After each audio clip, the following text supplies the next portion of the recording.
After high school, I spent one long year in art school.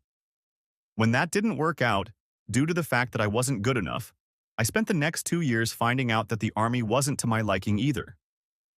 Taking advantage of my hard-won benefits, I came home and enrolled in a 3-year architectural drafting school, which I really enjoyed. So here I am, sitting on a bar stool with more than one shot knocked back in me, celebrating my graduation with 5 of my best friends in the world. It felt like my life was finally getting better. "I'd like to propose a toast," said Brian, one of my best buddies, raising his glass. "To Steve, one of the dumbest sons of bitches I've ever met." "Here, here," everyone yelled, finishing what was left in their glasses and looking for our waitress or bartender to order another round. And then I saw her standing behind the bar. Maybe I'd had a little too much to drink, or maybe the alcohol had clouded my judgment, but still, she caught not only my eye, but both of them. Despite the fact that there isn't a shy bone in my body, I should have just stared and said nothing. But by this point, alcohol had taken over my brain and my mouth was just at the ready. It started with me glancing at her name tag.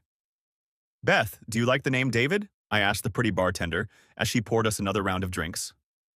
"What?" she asked. She probably didn't hear what I asked her because of the noise in the establishment. "Do you like the name David?" I repeated the question. "Yeah, I guess it's okay. Is that your name or something else?" "No, it's the name I picked out for our firstborn if it's a boy. But I'm not too sure what we'll name him if it's a girl," I said, still absorbing her gaze.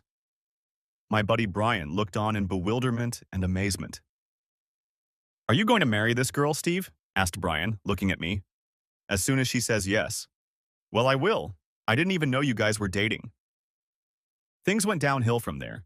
Everyone kept drinking and asking me when I was going to ask her. Before I knew it, my fupa had spilled over to the other 3 tables and everyone started toasting to Beth and me. "To Beth and Steve, may they always be as happy as they are at this moment," Brian announced to the entire bar, standing on a table in the center of the room. Everyone applauded and raised their glasses to Beth, who smiled behind the bar, shaking her head from side to side. A rather tipsy girl jumped up on the table and said she hoped our honeymoon was half as hot as hers. She blushed, took a sip of her drink, and gave a big kiss to the guy I hoped was her husband. There was another roar. Everyone took a glass each and toasted to us again. It was getting pretty wild. It seemed like the whole bar, including all the bartenders, had gotten into the act. Who started chanting, "Ask her, ask her, ask her, ask her." I have no idea, but within a few minutes, everyone around was shouting it and stomping their feet. As Brian and Tommy carried me to the bar and placed me in front of Beth, the whole room fell into silence except for the 2 rather intoxicated girls standing next to me. "Steve, you have to do it on one knee, don't you know anything?" shouted one of the women next to me. So, very wobbly, I got down on one knee and immediately fell over. Brian picked me up by my ass, patted me on the head, and told me to try to do it right this time.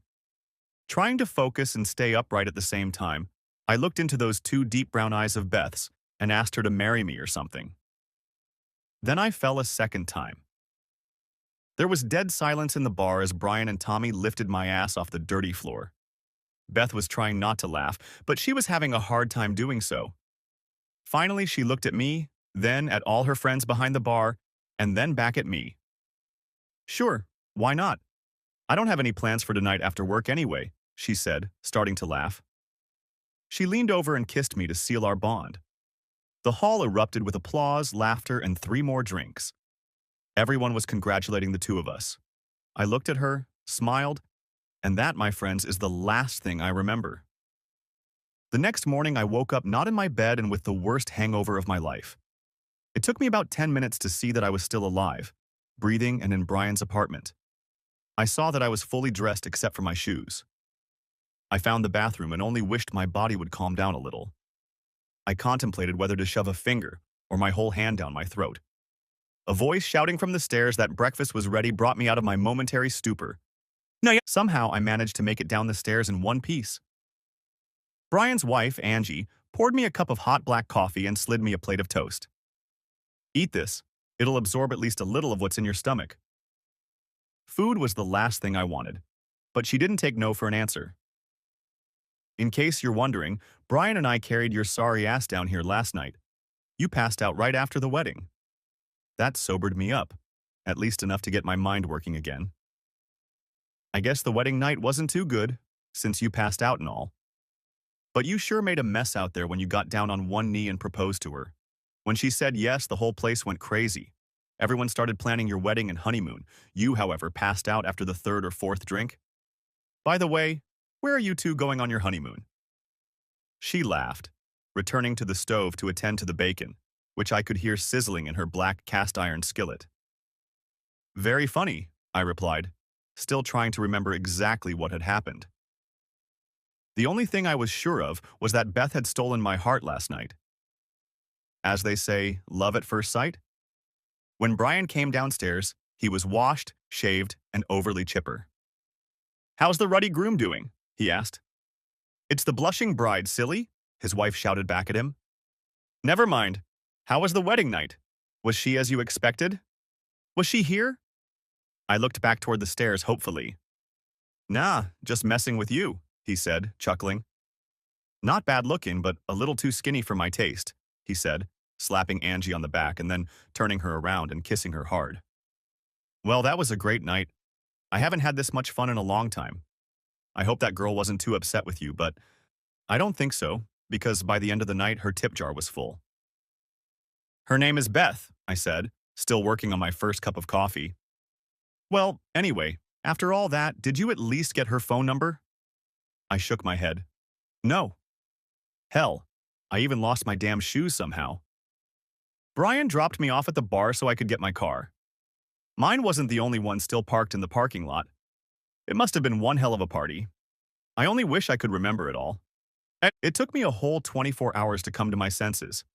I made 100 promises to myself to never drink again, but I knew they wouldn't last much longer than my hangover. 2 days after work, I was at Tony's again with flowers in my hands. I was determined to apologize to Beth for making a fool of myself and maybe get her phone number this time.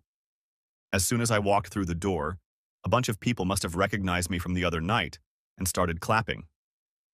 Not seeing her on the floor, I walked over to the bar and asked one of the bartenders if Beth was working. The girl yelled out, "Beth, your husband is here to see you." She laughed, and she wasn't the only one. Beth came out of the back room, wiping her hands on a towel, and immediately saw me. "I see you're still alive. I wasn't sure you'd make it." At least she was smiling and not throwing things at me, which was a good sign. "I'm sorry about the other night. I guess things got out of hand." "These are for you," I said, holding out a bouquet of cut flowers to her. "It's kind of a peace offering." When her friend from behind the bar said I should have given her flowers and courted her before the wedding instead of after, everyone started laughing again. I must have put myself out there that night. "Seven, thanks for the flowers, but you didn't have to do that. Your friends and pretty much everyone else who was here that night filled my tip jar when someone stuck a honeymoon fund sign on it." Again, like I said, "I apologize if I confused you. That wasn't my intention," I told her, eating as much crow as I could cram into my mouth. "Don't worry, I had a lot of fun that night." With all the hustle and bustle and fun, the hours flew by, and before I knew it, I was engaged, had a good startup capital for my honeymoon, and was watching my fiancé being carried passed out to someone's car. All in all, a pretty interesting evening. She was still smiling, and I realized she didn't think I was a complete moron. "So, let me try again," I said, taking a deep breath and putting on my best smile. "Hi, Beth. My name is Steve Moore, and I'd love to take you out on a real date if that's what you want." "Steve, you seem like a really nice guy, but honestly, I don't have time to add a guy to my busy schedule right now. I work at least 3 nights a week and go to school almost every day. Between school, work, and homework, I don't even have time for myself." "But you still have to eat, don't you?" "Steve, I take my lunch from my bag when I go to school. I just don't have time for a formal lunch." "Sorry, maybe sometime later." What's that stupid cliche saying, "Where there's a will, there's a way"? Well, I guess when you're in love with someone, your brain works at maximum capacity. 2 phone calls to her boss at the Tonys, and I had the beginnings of a great plan. I found out that Beth always took a lunch break between 8:30 and 9 o'clock when she worked. I then told Kenny, her boss, about my plans for Friday night. "Look, Steve, if you want to have an affair with her, I have no problem, but if it disrupts my business, I'm out. Got it?" I agreed to his terms, but What choice did I have? Firing her wouldn't have been too cool, so with the approval of her boss and a little help from the head bartender, I put my plan into action. At 7:45, I picked up the 2 entrees I'd ordered the night before at Antonio's. I had already stopped by the liquor store for a bottle of wine. The bakery had prepared a dessert, especially for the occasion. At 8:15, with a hot bag and cooler in hand, I walked into the bar and settled in at the corner table they had reserved especially for us. I'm done at 8:25, 5 minutes to spare, I thought to myself. At 8:28, I lit the 2 small candles on the table. At exactly 8:30, Beth's boss called her in and informed her that dinner was waiting for her, pointing in my direction. Beth walked over, not quite sure what was going on. "Steve, I told you," she began, until I stopped her. "You still need to eat, don't you? I stopped at McDonald's and got you something on the way here. Nothing fancy, just something to eat." She smiled, looking at the table. "I don't like Chablis wine," she said, sitting down. It seemed like everyone in the place was looking at us. Note number 1 to myself, no Chablis wine? Anything else? "Steve, just sit down and eat. I only have half an hour to tackle this dish." The food was good. Hell, the food was great. It better have been so for the money I paid for it. We ate in silence, keeping our eyes on each other. She only had half a glass of wine, saying something about not drinking on the job. When we got to dessert, she smiled and shook her head. It was a tiny white cake with an even tinier bride and groom on top. Written in red icing were the words, "Just married." "You're not giving up, are you?" "Not when I see what I want." She shook her head again as more than one person walked by to see what the hell we were doing. At exactly 8:54, we were done. She looked me straight in the eye and asked me what I had planned for tomorrow night. "You'll have to wait until tomorrow. Now we'll see, won't we?" "You're crazy, you know that?" "If I wasn't, you probably wouldn't be having dinner with me right now, would you?" She stood up, pecked me on the lips, and went back to work. "Yeah," I said, clenching my fist and tasting what was left of her on my lips. With my paycheck, there was no way I could have these dinners every night, so on the nights she worked, I did things differently. Shish kebab, Caesar salad, French rolls, Mexican food, roasts, all of which I could make at home and bring to the bar. She eventually relented and let me take her to the movies, but I had to drop her off right after. Something about a term paper due in 2 days. On her days off, I would call her or email her. I was persistent, but I also kept my distance and gave her the freedom she asked for. A few of her friends at the bar said that if she didn't want me, then let her flip me to her place. After finals, we had our first proper date. I picked Beth up at her parents' house. I brought a box of chocolates for her and flowers for her mother. I tried every trick I could think of. Her mom and dad looked me over, and within 5 minutes we were out the door. I was going to rent a 2-seater sports car for the night, but after finding out how much they wanted for a Porsche or Viper, I quickly put that idea out of my mind. So I picked her up in my 8-year-old Chevy Impala. At least it was washed and freshly vacuumed. "And then, I don't even want to ask what you have planned for tonight," she said, getting into my car while I held the door open for her. She commented that chivalry wasn't dead after all. "I hope your passport is in order because our flight to Paris leaves in 2 hours." I smiled. She didn't.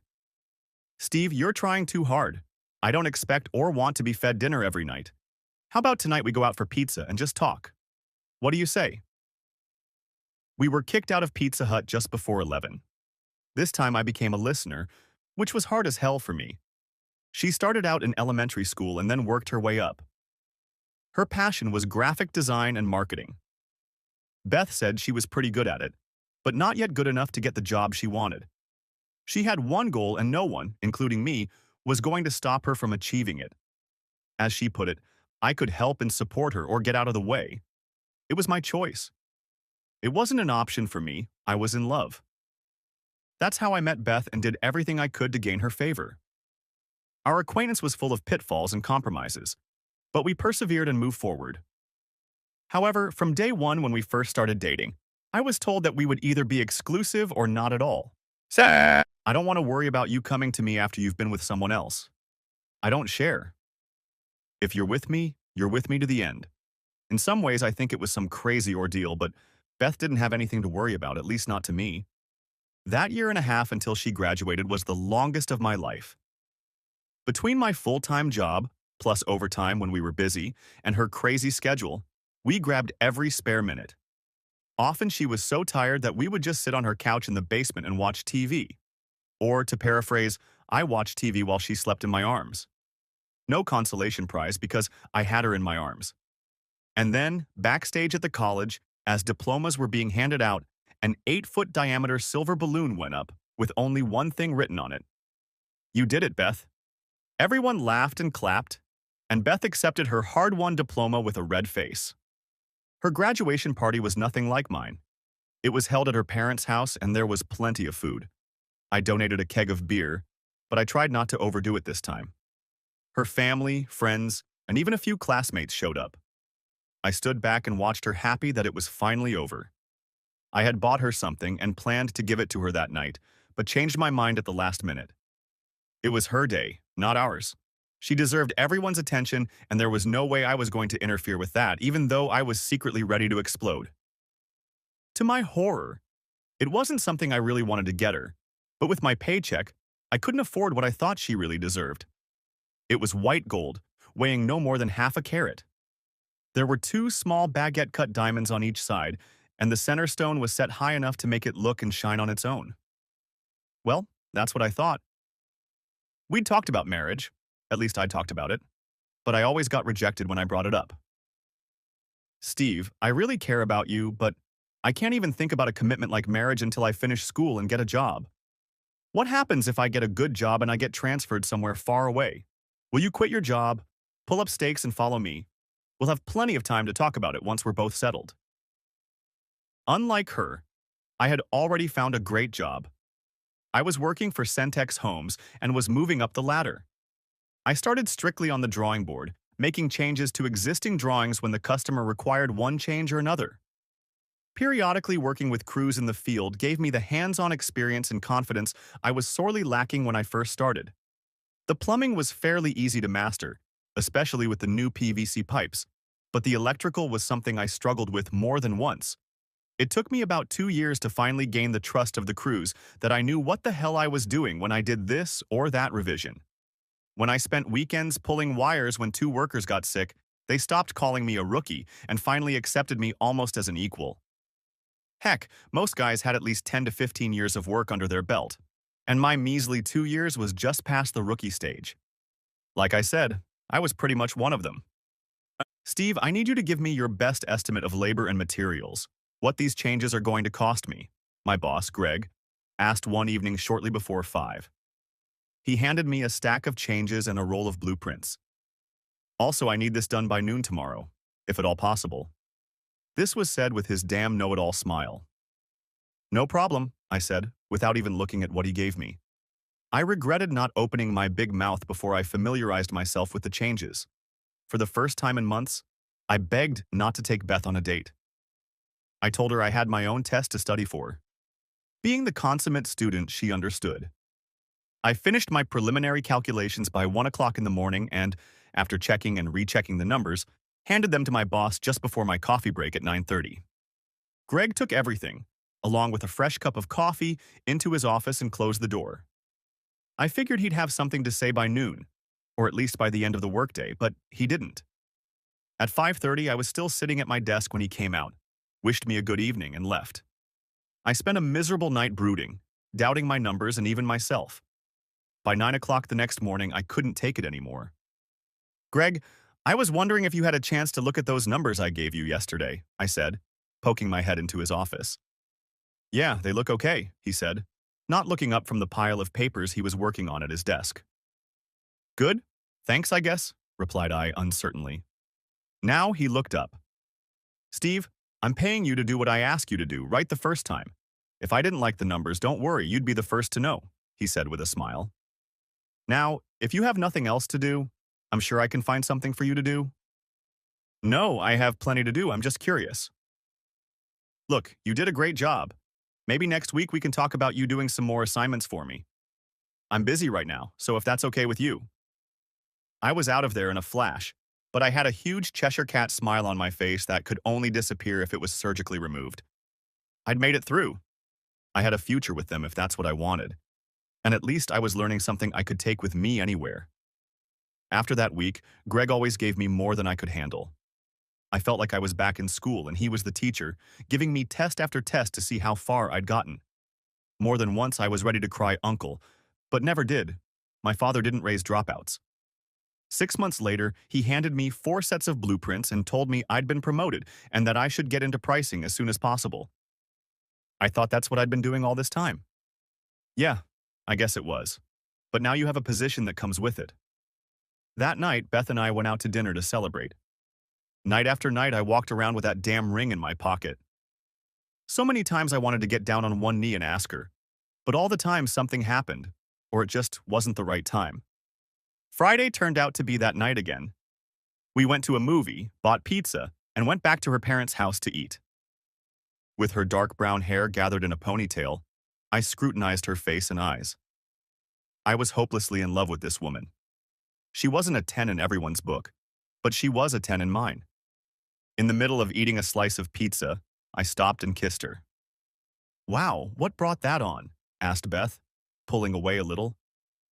"Beth, I'm in love with you. No, I need you to be with me, by my side." "Steve, what are you saying?" "You know exactly what I'm saying.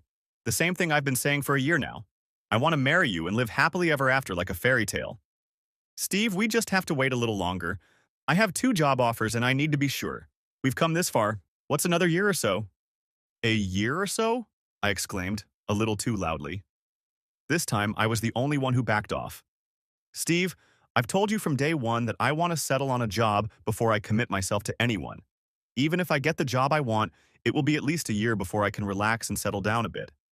I need to focus on what's important to me now, and that's using what I've been taught for the last 4.5 years. My boner was gone, and so was my good mood. I shoved the ring deeper into my pocket. My appetite was gone, and for the first time in a long time I wasn't fascinated by Beth. No. What happens a year from now when you're not quite where you want to be?" "Well, I'll just watch then," she replied. "Beth, it's getting late and I have a lot of work to do before Monday morning. If you don't mind, I think I'll go to bed," I told her as I got up. "Steve, please don't be mad." "Beth, I'm not mad," I told her, knowing it was a lie. "I'll call you later, okay?" I said, putting on my jacket to leave. "I care about you, you know that, right?" I looked into her eyes when she said that, but for the first time they weren't looking at me like they had since that night at the bar when I proposed to her the first time. "I gotta go." She walked me to the front door, kissed me, and asked me again not to be mad. I wasn't mad, but something inside me was, and it wasn't good. The half-hour drive to my apartment took almost 2 hours as I drove in circles. Did I love her? Hell yes. It wasn't a question. But for the first time I realized that even though I'd put her first in my life, I was way down the list in hers, and I wasn't satisfied with that anymore. She was right. She had said from the beginning that she wanted to settle her career before marriage. I thought that maybe I had never heard what she was telling me. I just thought that when she graduated, we would connect, get married, and live happily ever after. I guess I wasn't as good a listener as I thought I was. After that night, I stopped carrying the ring around with me. I can't say my love died, but it was like a gas oven where the flames went from hot to warm. Beth took a job with a large marketing firm, Anderson and Phillips. She started all over again, relearning what she had been taught, but now in their way. There were seminars, trade shows, and lots of trips to clients. I was still the one being chased, but one Thursday night I just stopped. I watched my cell phone ring. I knew by heart the number that was calling from. I just watched the ringing until it stopped. This scenario repeated itself 10 more times that weekend and continued throughout the following week. I was constantly arguing with myself about what I wanted and what I was willing to give up for it. It was late, probably closer to 6:30, when I left the office and headed for the parking lot. I'd spent half the night trying to impress my boss into giving me a raise.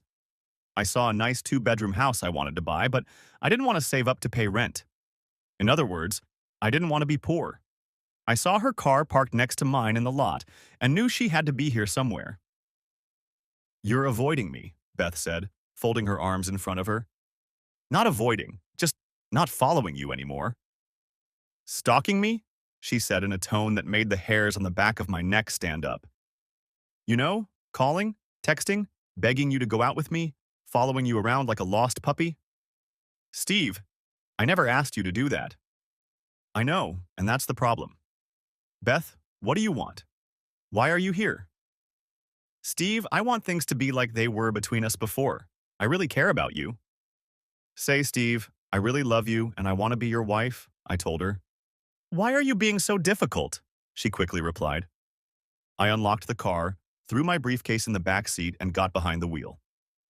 You see, here's the problem. That little puppy that's been following you around all this time has grown up and is no longer content with baby babble. I started the car. When you're ready to talk to me like an adult, call me. I drove off.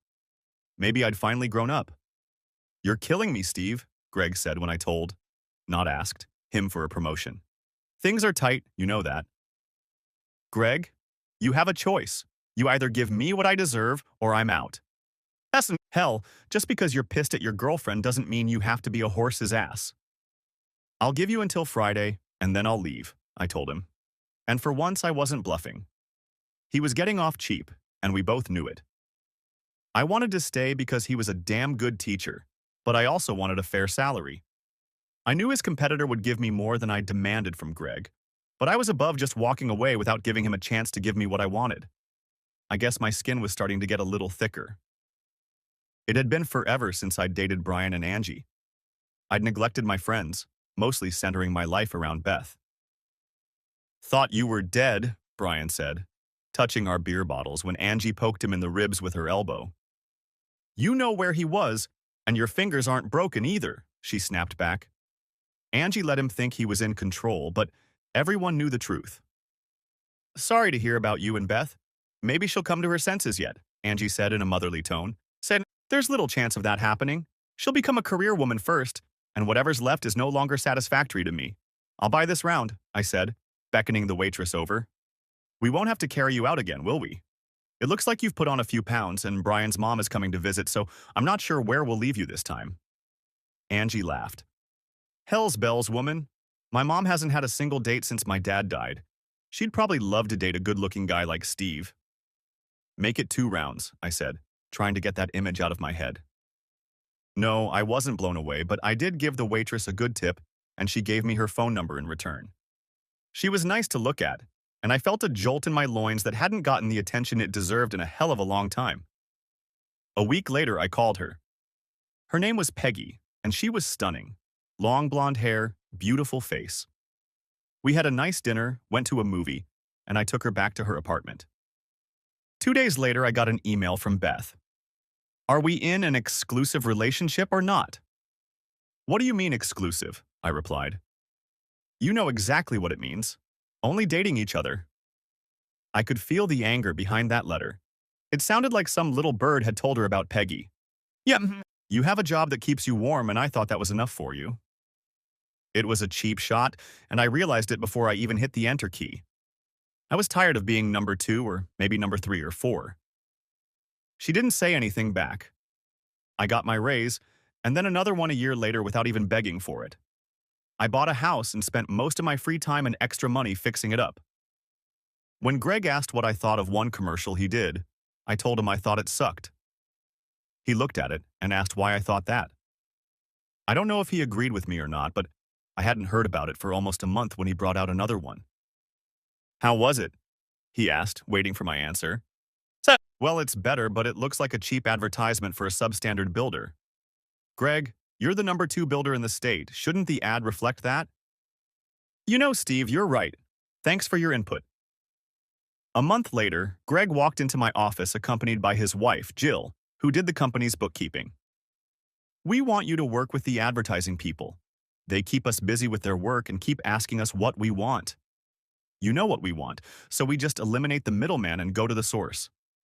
I don't do advertising. I build houses. But Steve, you have a good eye for detail, layouts, and you know what we're looking for. Just consider it another part of your job. Does it come with a pay raise? I quipped at him. Let's just say you get to keep your job. How's that sound? Like I said, I'd be more than happy to help. I should have kept my mouth shut. Wear something better than jeans on Tuesday, Greg told me. We're meeting with that damn advertising company, and I don't want them to think we're a bunch of blue-collar guys. Greg, what do you care what they think? You hired them, not the other way around. But I put on a pair of Dockers anyway. Both salesmen were slick and rather arrogant, especially when they thought they knew more about our business than we did. Guys, advertising sucks. I don't know how many times we have to say that. Greg, maybe you're working with the wrong agency? That got their attention. No one wanted to lose an account these days. Wait, let's take our time. If you don't like the layout, it can be changed, no problem. Why don't we have our designer come in and talk about the details? We can give you anything you want. They were already sweating. Okay, you can invite your designer along with Steve, but this is your last attempt, Greg told the two of them. Don't worry, you won't be disappointed. I guarantee it. I wouldn't want to be that designer when the two of them get back to the office, I told Greg, grinning. It was only a shame that the rest of the day went by as easily. 2 houses didn't pass final inspection, and one needed to have the ceiling in the dining room redone. My afternoon and evening blended into one. On Wednesday, Greg got a call from the agency and set up an appointment for late Thursday night. Do you want me and my wife there? Asked Greg. That's not necessary unless you really want to. Look, after they finish the next layout, you can either approve it or find another agency. There's nothing you can do until they show you something. In retrospect, I wish I had told them to figure it out on their own, but I needed my job too badly. Wednesday was crazy. Both houses had to be re-inspected at the end of the day. It cost Greg extra money to redo a bunch of stuff, so he wasn't in a very good mood. The next crew that fails another inspection will get their damn layoffs. I'm not running a charity organization here. Like I said, Greg was a little annoyed. On Thursday, he came in all smiles. He'd either gotten a good night's sleep or he'd gotten laid. Whatever it was, I didn't care. The important thing was that his mood was better. Thursday was busy, but with all of yesterday's problems taken care of, we could relax a little. Remember, you have a meeting with that designer at 4 o'clock. I hadn't forgotten, and I certainly wasn't dressing up for them this time. Screw them, Steve. Maybe they'll give me a discount after screwing it up so many times. I was deep into my estimate work when I heard Jill's voice at my office door. Steve, there's a designer here to see you. Jill, tell him to cool his heels in the hall for a few minutes until I finish the last item, I replied, not even bothering to look up. That's going to be a little tricky. I looked up and saw Beth standing there along with Jill. And she's not a he either, Jill said with a smile. Hi, Steve, Beth said in a professional voice. Shit. Jill, why don't you get on it? Oh no. After you spent a long time talking about what the ad should look like and making my husband worry, you're going to finish this project, Jill said unequivocally. So go with her. Fix the damn ad so we can get it over with once and for all. I was totally screwed and tattooed. Steve, if you'd rather work with someone else, I'm sure the office will send another designer. Beth, I have no problem if you don't, I told her, clearing my side table so we had room to work. So why don't you lay out everything you have and we can start from there? And we spent the next 2 hours arguing about what looked good and what would work. Eventually, we came to an agreement, and I decided that everyone would be happy with it. Well, that was fun, I said sarcastically. How long will it take to redo the announcement and give Greg and Jill something to approve? Probably by the middle of next week, Beth replied, gathering her drawings and notebook. I'm glad you're doing well and that your boss trusts you so much. I've paid my dues, but I'm still learning as I go. How are things going at your job? Is everything as you envisioned? I asked, knowing I had a hidden question I didn't want to ask. It's going well. A little more work than I thought it would be, but nothing I can't handle. I'm sure it is, I said under my breath, but too loudly for Beth to hear. And what does that mean? She asked, in a tone I didn't miss. You know what I mean. Was it worth what you gave up? I didn't give up on us. Did you give up when you started dating that blonde? Was she good in bed? I have no idea. I never had a chance to find out. How about you, though? Does your work keep you warm at night? By now, we were exchanging barbs. Steve, all I wanted was a little time to get used to the new job, she snapped back. That was just the latest excuse. What did you have in mind for the year ahead? Were you working on a promotion and had to travel a lot? There was always another excuse why you wouldn't agree. I just got tired of waiting and always being number two. You were never number two, she said defiantly. Bullshit. You told me from day one that no one was going to interfere with your future plans, not even me. You want to know something crazy? I had this crazy idea in my head that you actually loved me. Hell, I even went out and bought a damn ring, no less. I was going to propose to you the night of your graduation, but I decided to wait for the right time. How stupid was that? I should have proposed to you that night and you would have turned me down and I could have moved on a lot sooner. I don't believe you. If you had bought the ring, you would have asked me. I know you. Come with me, I shouted, taking her hand. I led her out into the parking lot and led her to my car. Opening it, I reached inside and pulled a piece of nylon fishing line out of the rearview mirror. It had a ring attached to it. What the hell does this look like? I'm not lying like some people I know. I put the ring in her hands. I don't know what I expected from my little grandstanding. I'd looked at that ring a million times, and even though my mom kept telling me to take it off, it reminded me of happier times. Why don't you keep it? I don't need it anymore, and besides, I'm getting tired of the sight of it. Beth couldn't take her eyes off the ring and then off me. I didn't know. You didn't have to, that was the plan. And that's why you started dating Peggy? Asked Beth, scooting closer. One date, one goddamn date, that's our history with her. But you and I were supposed to be exclusive. Beth, I was. You weren't. You were in love with the dream of how your life was supposed to turn out. First a great career, then a loving husband. And after that, I have no idea. Like I said, I'm tired of being number two in your life. I finally said what I should have said a long time ago. Did I still care about her? Yes, but I had come to terms with her, though not fast enough, especially after today's meeting. So why don't you get your stuff and go back to your ever-loving job and give my boss what he wants? It would be a shame if you couldn't do that after all the time you've spent on your career. I left her standing still and started walking back to my office. A few minutes later, Beth came back to get her things. She didn't say a word, just gathered her things and left. Shortly after that, I left and drove off, knowing that I had finally closed this chapter in my life. Did you rake it in? Asked Greg the next morning. You could say that. The ad should be ready by the end of next week at the latest. I think you're going to like it. Good. I'm glad that's been taken care of. Have you made the new figures yet? He asked. It was clear that the party was over and I was going back to work.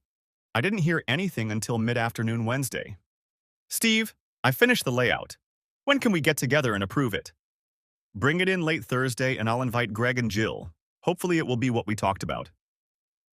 Don't worry, I can guarantee they'll be quite pleased. Beth arrived shortly after 4 o'clock Thursday. We'd had a semi-normal day, so Greg was in a semi-decent mood. And Jill? Well, she was always in a good mood. The layout looked bloody great. Those were Greg's words, not mine.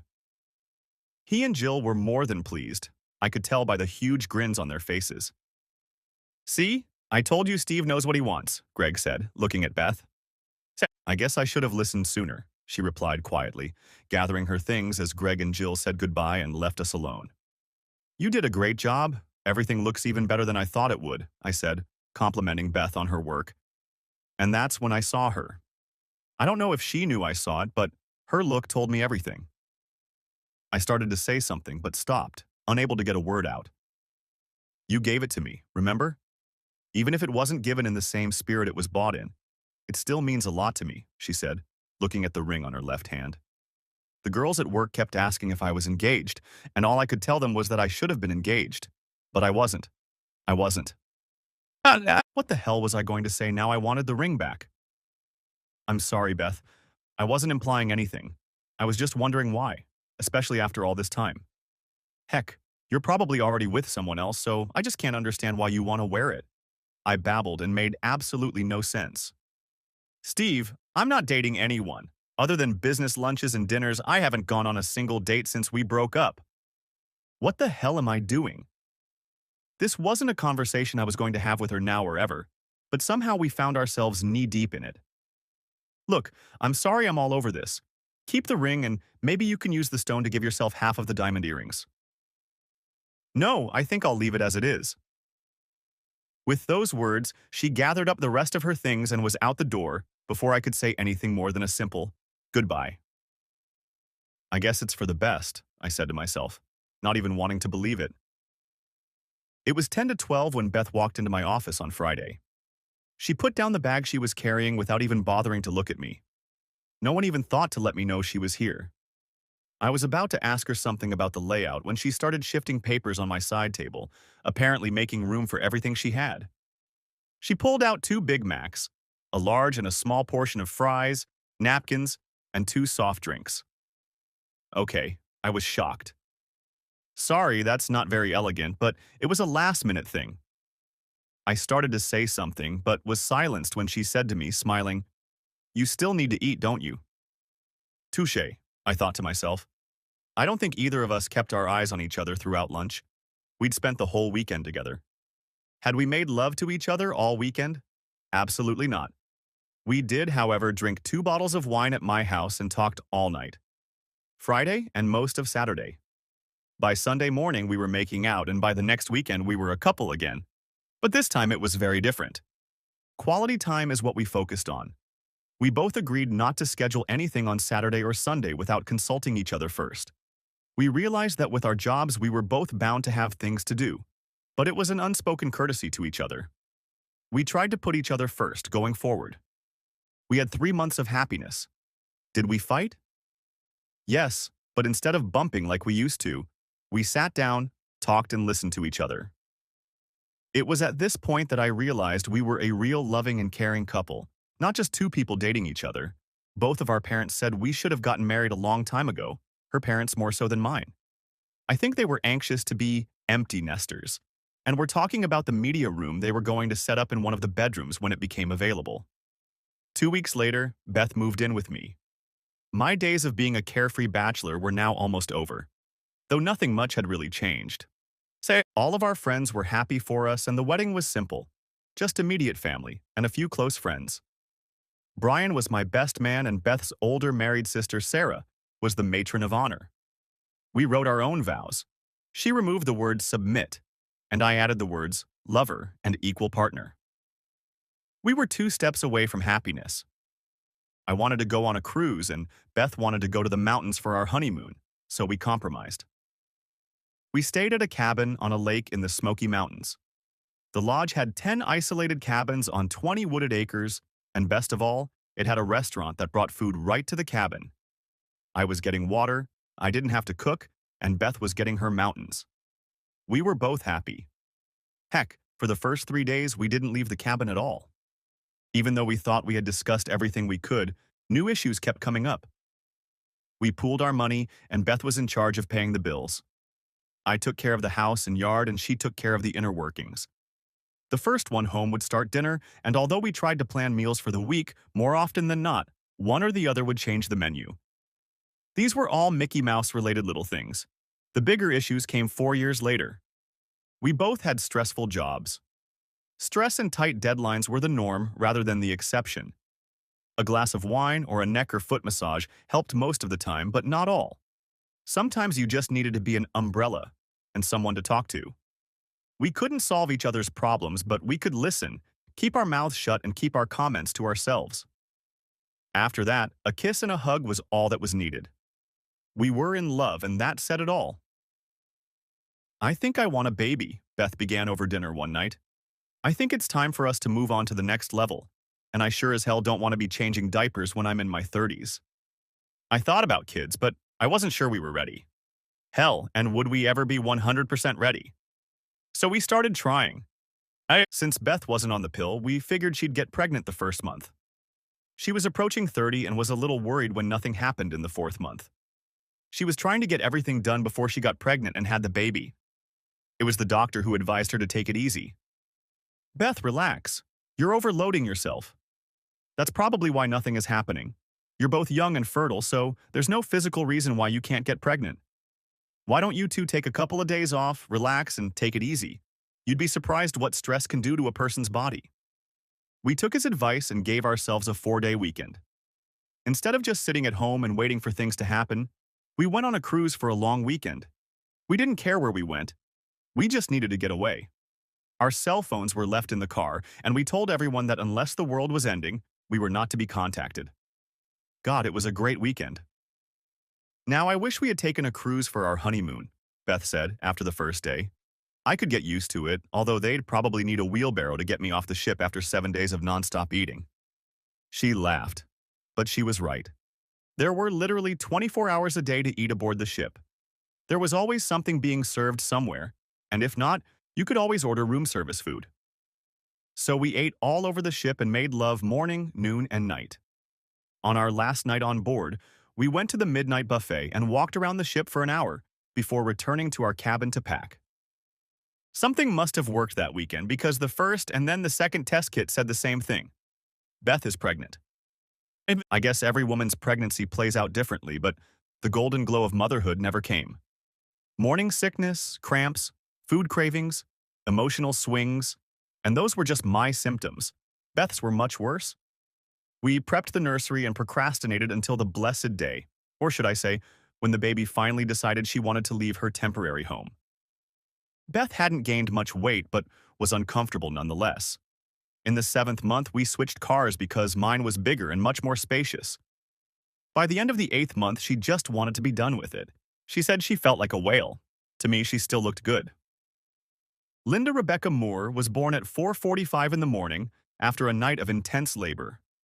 I was in the delivery room holding Beth's hand the whole time. Of course, I still have her fingerprints on my left forearm and probably will for the rest of my life, but it was worth it. Linda weighed 6 pounds 5 ounces and was beautiful even after 12 hours of labor. She had dark hair, her mom's bright brown eyes, and a little pug nose. Even though our moms wanted to be nannies, after 4 months we found a nanny to watch Linda while we were at work. Now we had a very different life, and after the initial problems we made a plan and stuck to it. Life for the three of us was good. My responsibilities expanded, and Beth gave up all her traveling for the next 2 years. Our first disagreement came when I decided it was time to buy a bigger house. With 2 bedrooms and 1 bath, we had already outgrown our modest abode. I was eyeing something very nice and modern. Greg said he'd give us a great price on a new house, but Beth thought we'd be better off choosing something a couple years older and saving money. "We can always build a house later," she said, finally convincing me. After living in the new house for less than 2 months, I came home Friday night and found it nearly empty. Beth said to take a shower. She had plans for the evening. I wasn't too happy about it, but we did it anyway.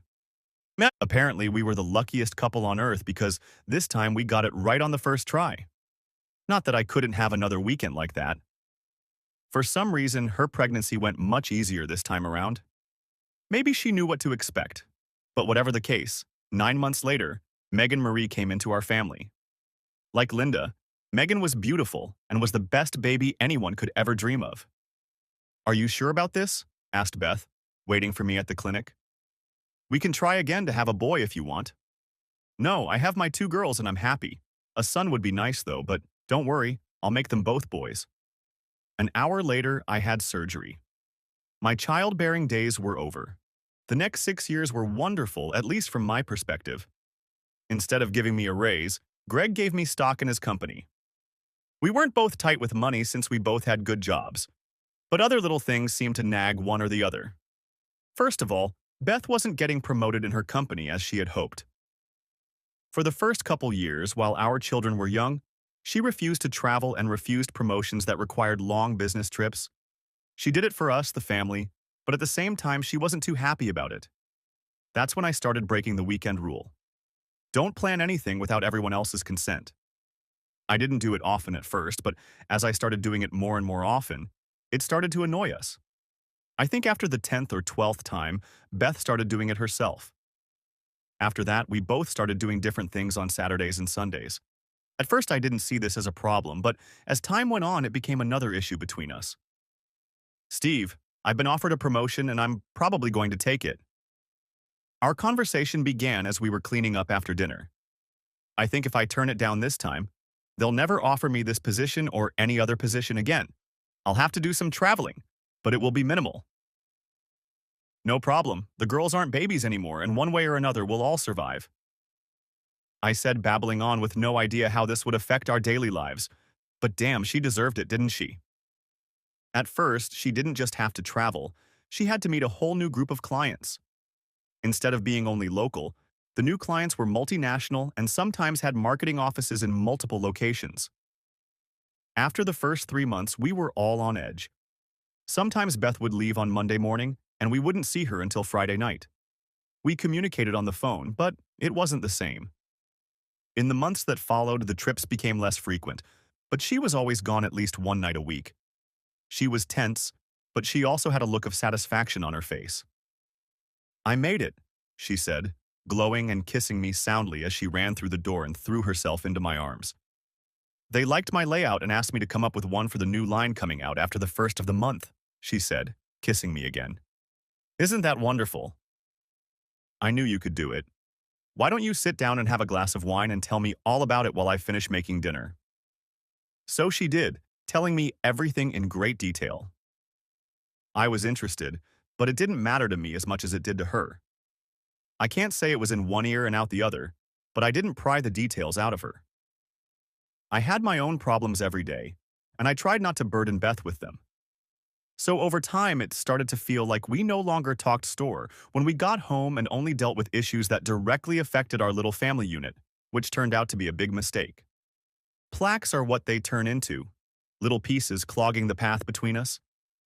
The missed dinner here, the conflicting weekends, the sidelined lovemaking, the problems with our 2 daughters, it all started to add up.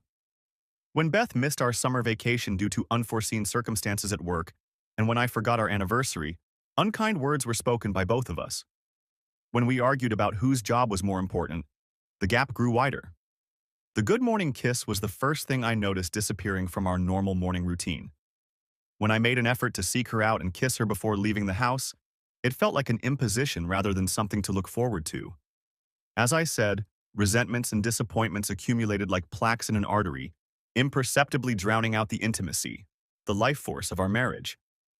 Little nibbles and jabs became almost daily, and no matter what we did, it didn't get better. "Honey, we need to talk," I said, sitting up in bed and waiting for her.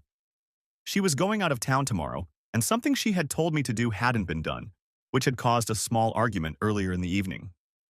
"I thought we already talked about this tonight," she said, a little too sarcastic for my taste. "I did apologize," I replied in an apologetic tone. "Beth, it seems like we fight all the time, and over the stupidest things." "Steve, you're the one who usually starts it, not me," she said defiantly. "You know what I mean? We don't talk anymore." I pointed this out to her. "We go from question to question until one of us takes offense, and then we start arguing about it. It's pointless." Beth had her own point of view. "I used to try to tell you how my day went, but you weren't interested. You stopped talking to me about your day, too. It was like we had nothing to talk about except what was going on here, and it always led to an argument or fight between us. So, why don't we make a pact to take 10 minutes a day with each other and talk about our day? That way we'll keep track of how the other feels and why," I suggested. "Whatever you say," Beth replied with a sigh. "You know what I mean? I make an offer and you turn it down without giving it a chance." "Okay, we'll try it when I get back from Chicago. Anything else?" "How about some alone time for the two of us?" I threw in. "Steve, in case you haven't noticed, we have 2 little girls wandering around the house at all hours of the day and night. As soon as we close and lock the door, they want to know what we're doing here. Do you want to explain that to them? How about we go away together?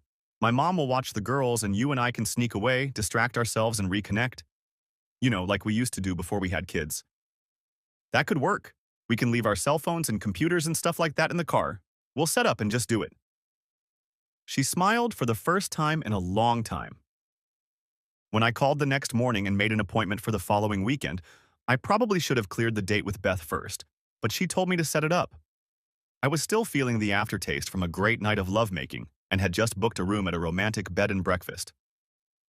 "Steve, I can't go this coming weekend. Carl and I plan to work late Friday night and, if necessary, Saturday morning to finish the project. Look, we'll probably finish on Friday, but I can't be sure. You better ask me before you make all these plans." She was right, but I wasn't too happy about it. Carl, Carl, Carl. I was sick to death of hearing her boss's name. I pouted like a silly little kid, which led to another argument about how important her job was to her and how people counted on her, even if I didn't think so. You know, men really are stupid sometimes. When we stopped arguing, I took it as a good sign. Heck, our relationship must be getting better. Because although we didn't talk more or less, we didn't argue anymore. It wasn't until much later that I found out this was a bad thing. Beth seemed to have given up in a way, deciding that it made sense. She wasn't accomplishing anything by arguing with me, so she just stopped. As time went on, the gulf between us grew wider and wider, and one night I tried to remember how long it had been since we'd made love and couldn't remember. It was like getting hit in the face with a shovel. When I asked her if she wanted to fool around that night, the look I got wasn't priceless. It was like I'd just asked her for one of her kidneys. I'm not in the mood tonight. How about I give you a reprieve? I didn't fight back. Steve, I'm tired and just want to get some sleep if you don't mind. But I didn't mind. For heaven's sake, please leave me alone, she yelled at me. Damn, where did that come from? I thought to myself, standing there with my mouth open, but I wasn't going to wait for another lunge. I looked at her, grabbed my pillow, and headed for the exit. Steve, I'm sorry, I didn't mean it, she said, but it was too late. I was already crossing the hall, closing and even locking the damn guest bedroom door. Steve, let me in. I'm sorry, please, let me in. It wasn't happening. You can say a lot of things to a guy, but when you reject his advances and basically tell him to go screw himself, it's a low blow. I never got any sleep that night. Thursday morning was cool for mid-July both outside and inside the house. Beth apologized for her words, but added that I should have left her alone after the second time she asked me to back off. Don't worry, Beth. I'll leave you alone if that's what you want. What do you mean, if that's what I want? Followed her immediate reply. Take it any way you like. Nah. And what are you going to do, sulk? She asked in a condescending tone. I quickly replied, screw you, and got the hell out of there. My teams paid the price for Beth's comments. Even though they only messed up a few little things, I pounced on them with both feet. The only problem was that I ended up apologizing to them all, even after they told me to go screw myself or sleep with them before I got to work tomorrow morning. I knew that wasn't going to happen. I got home early and had dinner ready by 5:30. I waited until 6 and then the girls and I started eating. Beth came running in at 6:38 as we were clearing the table and putting the dishes in the dishwasher. You weren't expecting me for dinner? Why? I didn't know how late you'd be, so we waited for the food to get cold and then ate without you. You know, we have a microwave, she spat out after me. You know, you have a house and a family, I answered her. There's leftovers in the fridge, I said as I walked out of the kitchen. I'll make my own damn dinner. Suit yourself. I knew she'd be pissed, and normally I would have waited for her with dinner, but tonight I wanted to prove a point. Stupid, but stupid nonetheless. I was sitting on the bed in the guest room, going over the application on my laptop, when I noticed Beth in the doorway. Are you done sulking yet, or are you going to keep making me pay for not letting you have fun last night? You really don't get it, do you? Can't you see what's happened to us, or don't you care anymore? When was the last time we spoke to each other civilly or even had a conversation without one or the other of us taking a jab at the other or making a cheap jab that ended in an argument? I asked, looking at a confused Beth. You started it yourself by reacting to me being tired last night. Forget it, I give up, said I, going back to my bed and trying to ignore her. So, are you going to sleep here now? She asked in a tone that said she was eager for a fight. Didn't you ask me to leave you alone? Now, I'm doing exactly what you asked, nothing more and nothing less. Good.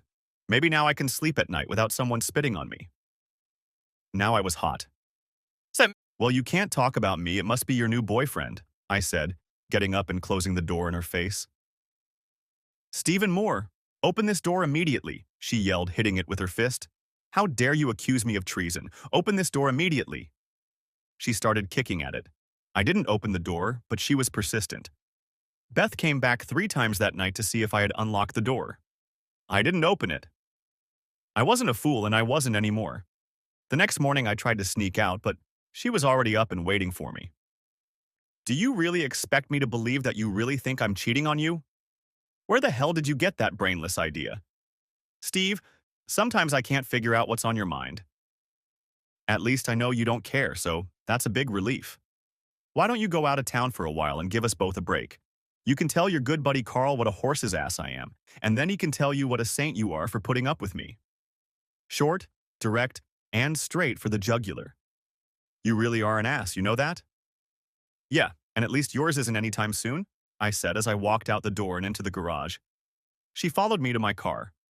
I got in it, closed the door, started the car, and left her standing there in her fluffy pink robe. Not 2 minutes later, Beth was already calling my cell phone. I had nothing more to say to her. Steve was right. I had talked to Carl about my marriage. I should say that we both talked to each other about our marriages. Carl was married to a real bitch who didn't work and did nothing but spend his money. Carl would go on any trip out of town just to avoid coming home and being with her, as he put it. He would tell me how lucky I was to have such a wonderful husband and family. And to that, I don't know why Steve thought something was going on with Carl, as he was always the perfect gentleman. He would open the door for me, buy me lunch when we were out of town, and did everything he could to teach me how to deal with demanding customers, which most of them were. When Steve and I had problems, Carl always gave me suggestions on how to solve them. He advised me to negotiate from a position of strength, so I wouldn't have to settle for less than I wanted or deserved. And believe it or not, things usually worked out exactly as he said. Steve was used to me traveling and working late. When he started playing golf on Saturdays, I did my own thing. No one else was going to dictate to me. My success grew along with Carl's. When he got a bonus, I got a bonus. When he took on a new client, we'd both go out of town to meet him. We were a team. And I knew there were problems at home, but don't all marriages have rough patches? I was always busy and stressed about the crazy demands of my clients. Nothing was ever good enough for them. I couldn't understand why Steve didn't understand, and wouldn't back down until I calmed down. Probably because I never talked to him about it. Hell, we never talked about anything at all. No, we were a team in the beginning, especially after Linda was born. What happened? I know we each had our own work problems, but now we were dealing with them alone. Perhaps each of us thought the other wouldn't understand. At least that's what I thought. And I knew that if Steve couldn't understand what I was facing at work, Carl could. He was there for me through it all and knew exactly what it took to get the job done. If I needed to stay late at work, he was by my side every step of the way, suggesting ideas we could try. He became not just my boss, but my good friend. When he and his wife separated, we talked for hours. He told me that my husband's job was to support me, not try to lead me astray. Last week was frustrating, to say the least. We had to redo an ad that was rejected by a client, and Carl was upset because his wife filed divorce papers. I was stressed to the max, and Steve wanted to fool around and wouldn't take no for an answer. I lost my temper and lashed out at him. I wasn't actually angry at him, but at the whole situation I was in. I felt like I was being pulled in all directions. Work, Steve, the kids. I was at my breaking point. Then Steve and I had a big fight, and for the first time in our marriage, when I wasn't on a business trip, he didn't stay the night with me. I was wrong and tried to tell him so, but the next morning he still wasn't in the best mood and we started fighting again. Everything was cracking at the seams and I felt like my brain was going to explode. When I eventually got to work, I was sitting at my desk and I was just at a loss for words. Carl, I need to take a vacation day, sick day, or a damn personal day today, I said, with my eyes wet with tears. Beth, are you okay? No, I'm not okay. I started as tears started to roll down my cheeks. Standing up, Carl pulled me into his office and closed the door, sitting me down on the seat in front of his desk, looking for a box of tissues he had somewhere in his office. Here, he said, holding out 2 napkins to me. Sorry, Carl, I just snapped. Steve and I had a big fight last night and this morning. I said some nasty things to him and I don't even know why. I guess he deserved it. Doesn't he realize that you basically run the household, not to mention the work you do here? He just doesn't appreciate you like the rest of us do, he said as he hugged me. It would be the right thing to do if you kicked him out. Carl, I don't want him to leave. I just want things to go back to when we were happy. Trust me, when a marriage starts to deteriorate like yours, there's no going back. If he doesn't want to do things your way, screw him. You have to take care of yourself because no one else will. I looked at Carl looming over me and realized one thing. I needed to get out of there. Carl, I'll be back tomorrow. There's nothing so hot on my desk that it can't wait 24 hours. I'll see you in the morning. He was still saying something when I got up and headed for the door. Remember, don't let it sway you. Be steadfast. With those words, I walked out of the building and headed towards the house. Next chapter. Snap. If you piss off any more of my team, I'm going to kick your ass, you hear me? Demanded Jill, entering my office with a huge mug of coffee in hand. I'm serious. You've been a bear around here for the last 2 weeks, and I don't need to deal with another Greg. With Greg, I can give him some and he'll be happy as a lark. And with you?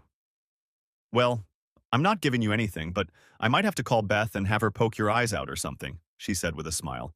And I wasn't smiling at all. Okay, I'll back off a little. A lot, she snapped back. Are you having trouble with Ms.? Seems to be okay lately. I tossed the ruler aside. It's just that there's no way we're getting along lately and we're always fighting about something. Steve, you both work full-time and you both face deadlines every week. I know it's hard, but you two need to leave your work at work when you close your office doors. Taking it home with you is not good for either of you. Hell, when Greg freaks out, I just remind him that we're together, and if he wants to go alone, let me know. You may think he's hard-headed, but he really isn't, at least not with me. We built this company together, but we both know what's really important. So when it comes to us or this company, we choose ourselves first. Maybe I'll buy a dozen roses and a fancy card on the way home tonight. Then what are you going to do tomorrow? Candy, jewelry? What about the next day and the day after that? Steve, you can't buy your way into her heart. Greg tried to do it years ago after a terrible fight, and I told him he didn't have that much money. 1 rose and a little note is a good start, but only a start. For the next 12 days, bring her 1 rose and a personal note each. No matter how serious a fight you have, this should melt the ice. If it doesn't, then you have bigger problems than the two of you can handle together. She was right. What did I have to lose? I spent the last whore of the day agonizing, trying to think of some cute phrase, but they all sounded trite, like stupid cliches. In the end, I just wrote 1 line and headed for home, stopping at a flower store 4 blocks away. Her car was in the garage and dinner was already ready on the table when I walked into the kitchen. When our gazes met, I wasn't sure which Beth would be greeting me tonight. The kids were in the kitchen, asking who the flower was for, grabbing a flower and a small card. Girls, give Daddy a little break and go wash the dishes for dinner, Beth said, keeping her eyes on me. It only took 5 steps to bridge the gap between us. I handed her the rose, kissed her gently on the lips, and murmured, "I'm sorry." When she put her arms around my neck, the floodgates opened and we just stood in the middle of the kitchen, embracing each other. "Mommy, why are you crying?" asked Megan, standing up and looking at the two of us. "I'm just so happy, that's all."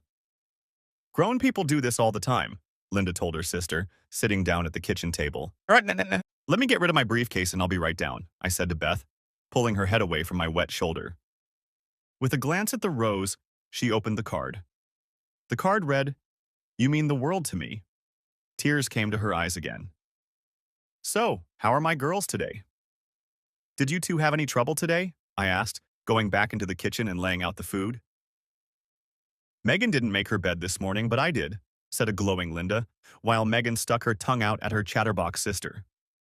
"Well, maybe you should have helped her. After all, you're her big sister, aren't you?" "Yes, yeah, you should have helped me," Megan put in with a smug look. "I think you both need to help. You know your mom works really hard and needs our help." "Mom, I can make cereal for breakfast," Linda said, shoving a huge piece of roast into her mouth. "I think I can handle breakfast, but thanks anyway," she said, still looking at me. We didn't exchange a single word at dinner. The kids filled the void with talk about what we should do over the weekend. After dinner, we all watched Pirates of the Caribbean together in the living room. When the movie was over, with minimal games and tickling, I carried the 2 bundles up the stairs to their room, 1 under each arm. I couldn't do that for long because the girls were getting older and heavier. I struggled to get up the stairs. When the girls were in their pajamas, I kissed each one and told them that Mommy would be here soon to put them to bed. I guess a couple more tickles wouldn't hurt. I woke them up again as they hid under the covers to hide from me.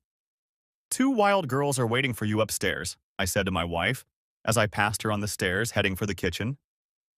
I finished up in the kitchen and gathered my things for Thursday's meeting. Did I have any plans for the evening, especially where I was going to sleep? Not really, but I wasn't going to start in the guest room like I did last night. I might end up there, but I wasn't about to leave my own bedroom without a fight. Fight was the key word. Beth was still in the girls' room reading them a story when I walked by and peeked in on my way to our bedroom. I laid out my clothes for tomorrow and slipped into the shower to wash off the sweat and grime. How could we let things get out of hand? I couldn't blame it all on Beth because, in reality, I was just as much to blame as she was. I guess when you don't talk, you can't solve your problems. Well, I wasn't going to keep quiet anymore. Let me make her angry, let her yell at me. But it would at least be a start. She was already in bed when I walked into our bedroom. I'm not having an affair, you have to believe that. I would never do that to you, Beth said, waiting for my reaction. I looked at her, threw off my towel, and put on the shorts I usually slept in. I didn't really think you were like that, but I wouldn't put my life on the line. Crazier things have happened to married couples. And who, may I ask, was I supposed to have this supposed affair with? Well, the name Carl comes to mind, and beyond that I don't know.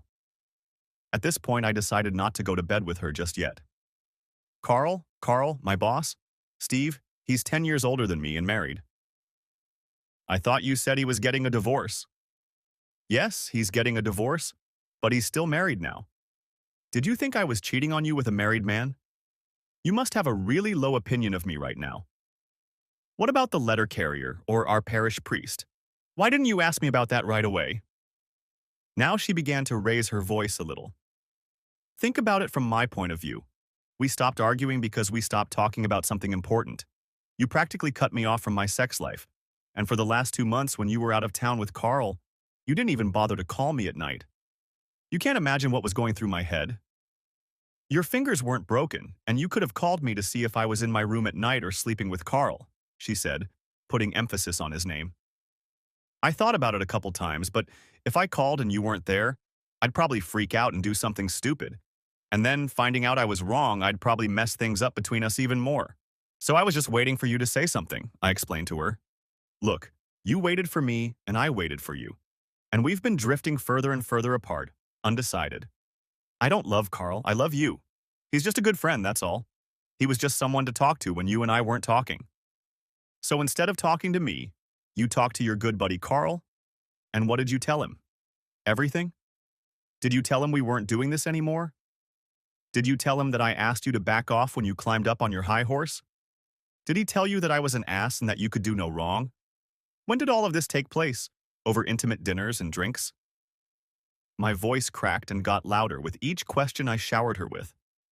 Was she really discussing the details of our marriage with her new friend and even her boss? It wasn't like that. I didn't tell him everything. I looked at her when she said that. Her eyes told me she was lying. She probably told him a lot more than she should have. Jesus, Beth, how could you? Steve, please keep your voice down. The girls will hear you. What were those great words of wisdom he told you? It must have been something really impressive since he didn't even have the strength to save his own marriage. What did you tell him? That our marriage is in the toilet and you have your hand on the lever. I bet he told you to flush it, didn't he? I didn't even have to wait for an answer. It was all written on her face. What was next? He was going to comfort you and maybe the two of you could ride off into the sunset? I can't believe you were that naive. Or were you just that unhappy in our marriage?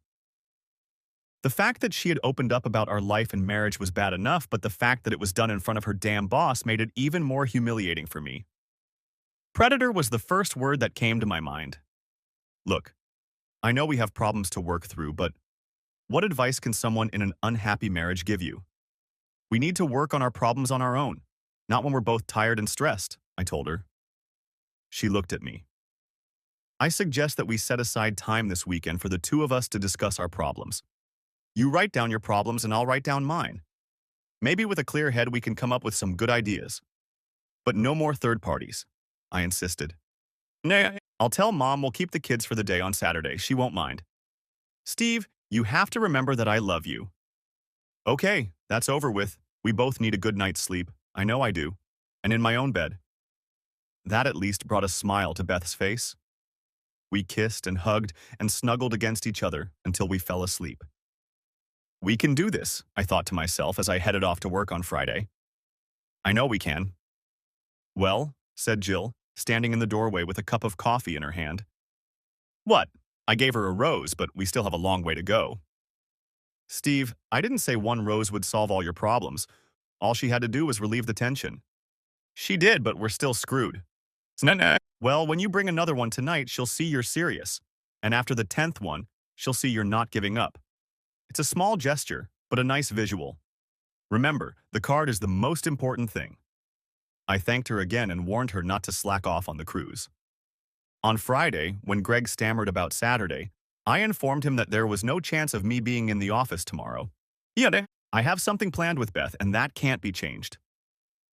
He wrinkled his nose and groaned, as he always did. I could hear him grumbling all the way down the hall until he closed his office door.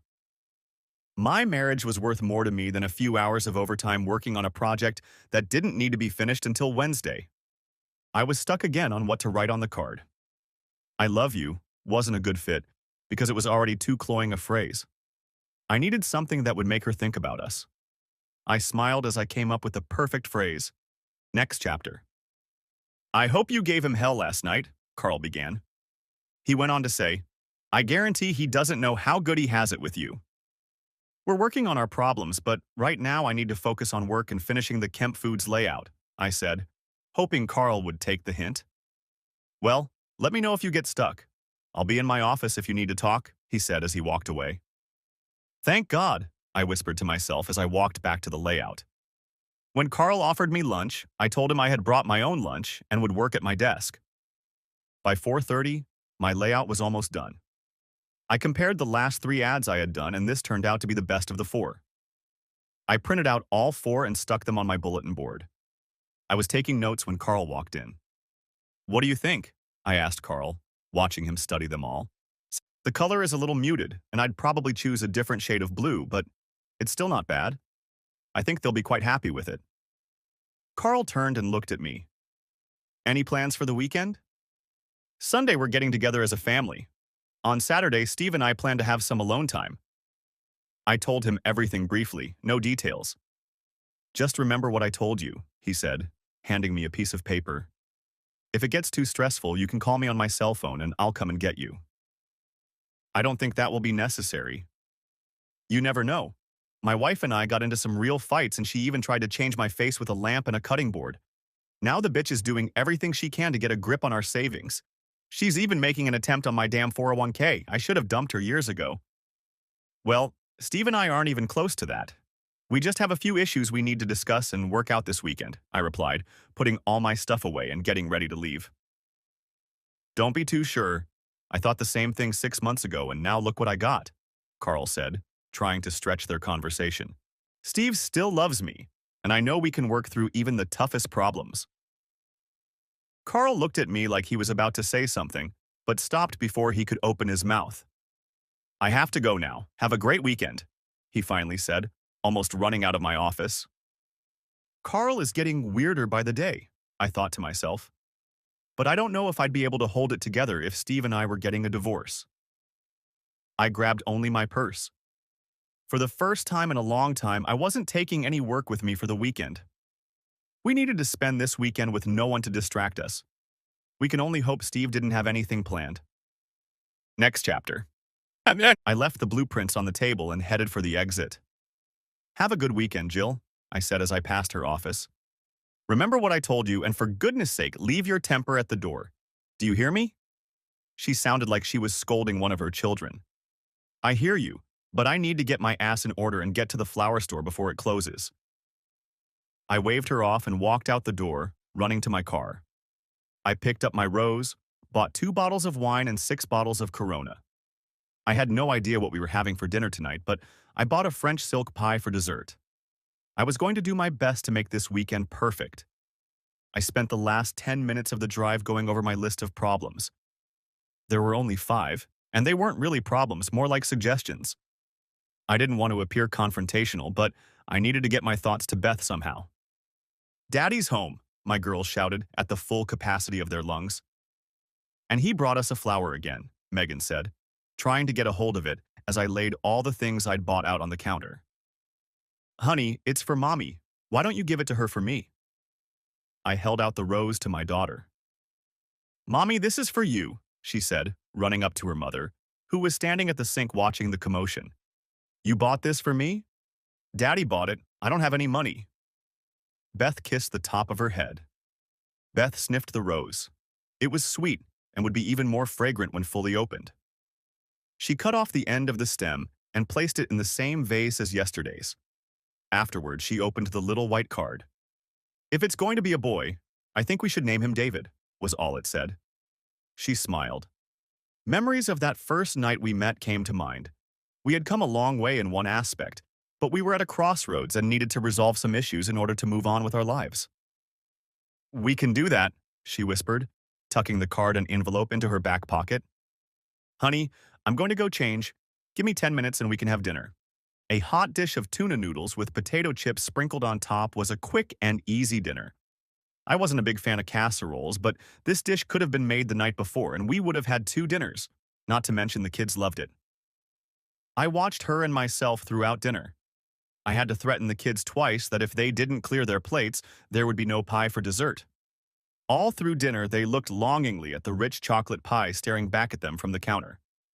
Beth walked over to the counter where I stood, preparing to cut the pie, and whispered quietly to me, "Don't give them a big piece or you'll have to soothe them with too much sugar." I heeded her warning, cutting the girls each a small piece of pie. And don't mention that they'll be spending time with my parents tomorrow, or we'll never get them to bed tonight. She was right about that. By 9 o'clock, the dishes were put away and the kids were in their beds hoping to fall asleep. Beth and I sat in the kitchen drinking wine. "How was your week?" I asked in a concerned voice, starting our evening. "As hectic as always. Sometimes I wish we'd win the lottery and say to hell with everything and everyone, but since that's not going to happen, we'll have to learn to live with it. Why don't you go back to working the inside accounts? Then you wouldn't look stressed out all the time." "Steve, this job is the lowest on the totem pole. It's a damn entry-level position. The only reason I did it before was because the girls were young and out of school. This is what I went to school for. What I've been preparing my whole life for. I can't just pick it up and quit because it's a bit difficult or stressful," Beth said, starting to get worried. I noticed her blood pressure was starting to rise. "I'm not saying to quit. I'm just wondering what it's worth." "There is stress in your job and I'm not telling you to quit," replied Beth. "I'm not saying quit, but there has to be something less stressful." "Yeah, if I want to be a damn secretary. You know yourself that everyone wants everything yesterday and at half price. We'll just have to learn to deal with it without killing each other." "We better, because what we're doing now doesn't suit either of us. Let's start by comparing notes. Maybe that will give us some insight." I didn't know how right I would be. I pulled out my list, and Beth pulled hers out of her purse. We exchanged lists. She had a list of 10 items, but only 5 pertained to her job. More help around the house, being more consistent with the girls, leaving her alone for a while so she could calm down, not requiring her to entertain herself every night, and going out every other week as a couple. The questions about work were almost exactly the same as mine. Work stress was top of mind for both of us. She wanted to make sure I respected the fact that her job was just as important as mine. Most of the issues were the same ones we'd been arguing about for the last couple years. "Steve, I don't discuss our problems with everyone," came a sharp criticism of one of the items on my list. "Who else do you discuss our problems with besides Carl? With your sister? And please don't talk to me about your mother," I almost pleaded this time. "With no one," was her immediate reply. "Why don't I believe you, Beth? You've already told me that you discussed our marital problems with Carl, a stranger. Are you telling me you haven't said a word to anyone else? Did you and Carl compare notes to see who had the most broken marriage? I have to say I'm glad Carl won that contest." "That's true, but Carl isn't a stranger." "Okay, Beth, who is Carl? Pray tell." "He's my boss and a good friend." I immediately felt uneasy. "A friend with benefits?" "What benefits?" replied Beth. "You know exactly what I mean," I said, in perhaps too loud a voice. "I'm not sleeping with Carl for heaven's sake. I never have, and I'm not going to, so get that into your damn thick skull. Do you hear me?" she replied, her eyes burning 2 holes in my skull. "Okay, where do we start?" She pulled out a pen and pencil and started taking notes. Half an hour to cool down after we got home, 10 minutes to discuss the problems we'd encountered during the day, and no discussing our problems with anyone but the 2 of us. Meeting every 2 weeks to repair the relationship won't work. It needs to happen more often, at least from the beginning. I propose we have a date night every Wednesday. It would start after the girls go to bed and go until 10:30. We can alternate who's in charge of what. In charge? That's right. Whoever is in charge plans the evening, and the other has to go along with it. No questions asked. Well, I don't know. What if it's something really weird? I looked at her. Well, how do I know what you might want to do with a free pass? No, we'll agree that if the other person has a problem with the planned activity, they don't have to do it. In other words, you won't have to do anything you don't like. Come on, what do you have to lose and you might enjoy it? Also, no days off unless it's an emergency, and I mean exactly an emergency, not just an excuse to get distracted. There were a few more minor points about keeping in touch with a friend while traveling, and an hour and a half after we started, we were done, at least for the day. Who gets the first date night? She asked. Since it was my idea, I'll give you the first chance on Wednesday. Maybe we can finally find time to be intimate again, I said, smiling for the first time that evening. Things were good, but not as great as they had been in the past. After so many months of conflict, I think we were both a little wary. Don't get me wrong, I enjoyed having my wife in my arms, let alone lying in bed with me, but we had a long way to go to repair the damage done. I made sure to give her a rose every day with a memorable phrase. On Wednesday, Beth was nervous as hell. I showed up with a white rose and a note saying that I loved her more today than I did the first night I proposed to her. Not as well as some of the others, but I tried. We had a nice dinner with the kids, after which I was told to clear the table and she would take care of the kids. A board game, some TV, and they were upstairs getting ready for bed. But before bed, we had a little fun in the bedroom. How did you like our first date night? I asked. Not bad. Not bad at all. What do you mean, not bad? Like I said, not bad, but mine will be much better. Steve, what do you have planned for next week? Sorry, you'll have to wait and see. Thus began a week of questioning about what I had planned for the two of us. The truth was that I didn't have a damn thing planned yet, but I didn't want her to know that. My note with the rose on Monday told her to get more sleep because she needed it. I didn't have a plan ready yet, but I had most of it, and the rest I was making up on my own. I dropped off my bag of overnight stuff at my mom's house. She would be picking the kids up from school Wednesday afternoon. I told her I would pick them up for school the next morning. I left work early and bought a few necessities on the way home. Using 2 bags of Hershey's Kisses, I made a heart in the center of the bed. Using red licorice, I scrawled the words, "I love you," in the center of the heart, and decorated the inside of the heart with blueberries and strawberries. Finally, I put a bottle of white Zinfandel on ice and waited for Beth to come home. Next chapter. Beth, if we stay a little longer, we can finish Thompson's proposal, Carl said at 5 minutes to 5. Can't stay tonight, Carl. Steve and I have something planned for this evening. How is your relationship with Mr. Zasrens going right now? Does he still demand you do things his way? Asked Carl with a dose of sarcasm. We've gotten a lot better. We've had long talks and set rules for each of us, and it seems to be helping. I tried to do that with my ex, but, as befits a cunt, she never followed any of them. He started to get angry again. If I were you, I'd dump him now and be done with it. He can pretend to change, but he'll still screw you in the end. Why don't you stay? We'll get this over with. And then, I'll take you out to dinner. My treat. Carl, I can't. I promised Steve I'd be on time tonight, maybe another time, I told my irritated boss. Whatever you say. Go home to your husband, but mark my word, you'll regret it. Each day working with Carl became more and more difficult. He became more and more demanding, and more than once I thought he was really hitting on me. His divorce had already been said and done. All that was left was to wait for it to be finalized. It hadn't been completely trashed, but he was furious that he'd lost something to his ex, especially when she got a piece of his 401k. Maybe he'll calm down when the case is final, I thought, because I wasn't sure how much more I could take from him. I was about half an hour late, and after leaving the office, I made a quick phone call home. That would at least give Steve an idea of when I would be home. I didn't know what he had planned for tonight, but I was looking forward to it. Last week had been fun, and tonight I knew I had no control over what was going to happen. I had butterflies fluttering in my stomach. It felt like I was going on a blind date, and even with my husband. I put the conversation with Carl out of my mind and thought of only one thing, my husband, and making this night unforgettable. Next chapter. I wasn't happy about her being late, but I wasn't about to let it ruin our evening. Instead of having dessert after dinner, tonight we would try it first. I joked to myself about buying some stupid outfit, but put the thought out of my mind. Why spend money on something I will or won't wear just once? Looking at my watch, I proceeded to put my plan into action. I lit the candles in our bedroom, opened the wine, and took a quick shower. I met Beth at the door. "Where are the kids?" was her first question. "At my parents' for the night." That brought a huge smile to her face. "You mean it's just the two of us?" she asked, hugging me. "Until the farm animals are brought in," I said, and then retracted my statement and said I was just kidding. I guess she still didn't know what I was planning. "Steve, what do you have planned for dinner? I'm starving," asked Beth, looking around the empty kitchen. "We'll talk about food later. I have other things to worry about right now."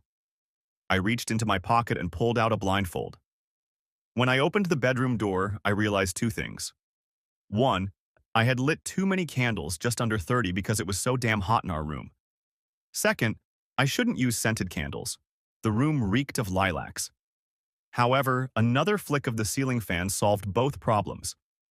The room had a golden glow and smelled like flowers. The first thing she noticed was the heart on the bed. I saw a small tear, and when she turned and kissed me, I knew it had gone well this time. I thought we'd start with dessert, and if there's room left, we can have dinner.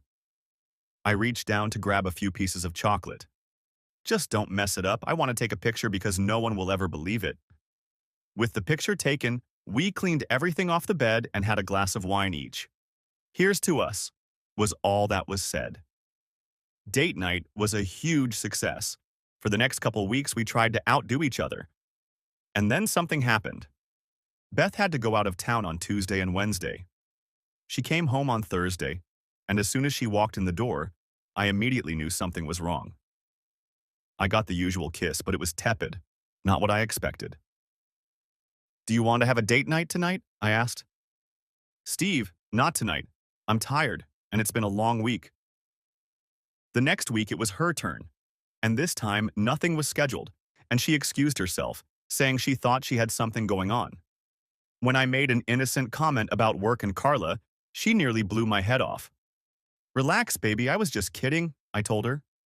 But that set the mood for that night and the next two. Something was definitely wrong, and it must have happened on her last trip.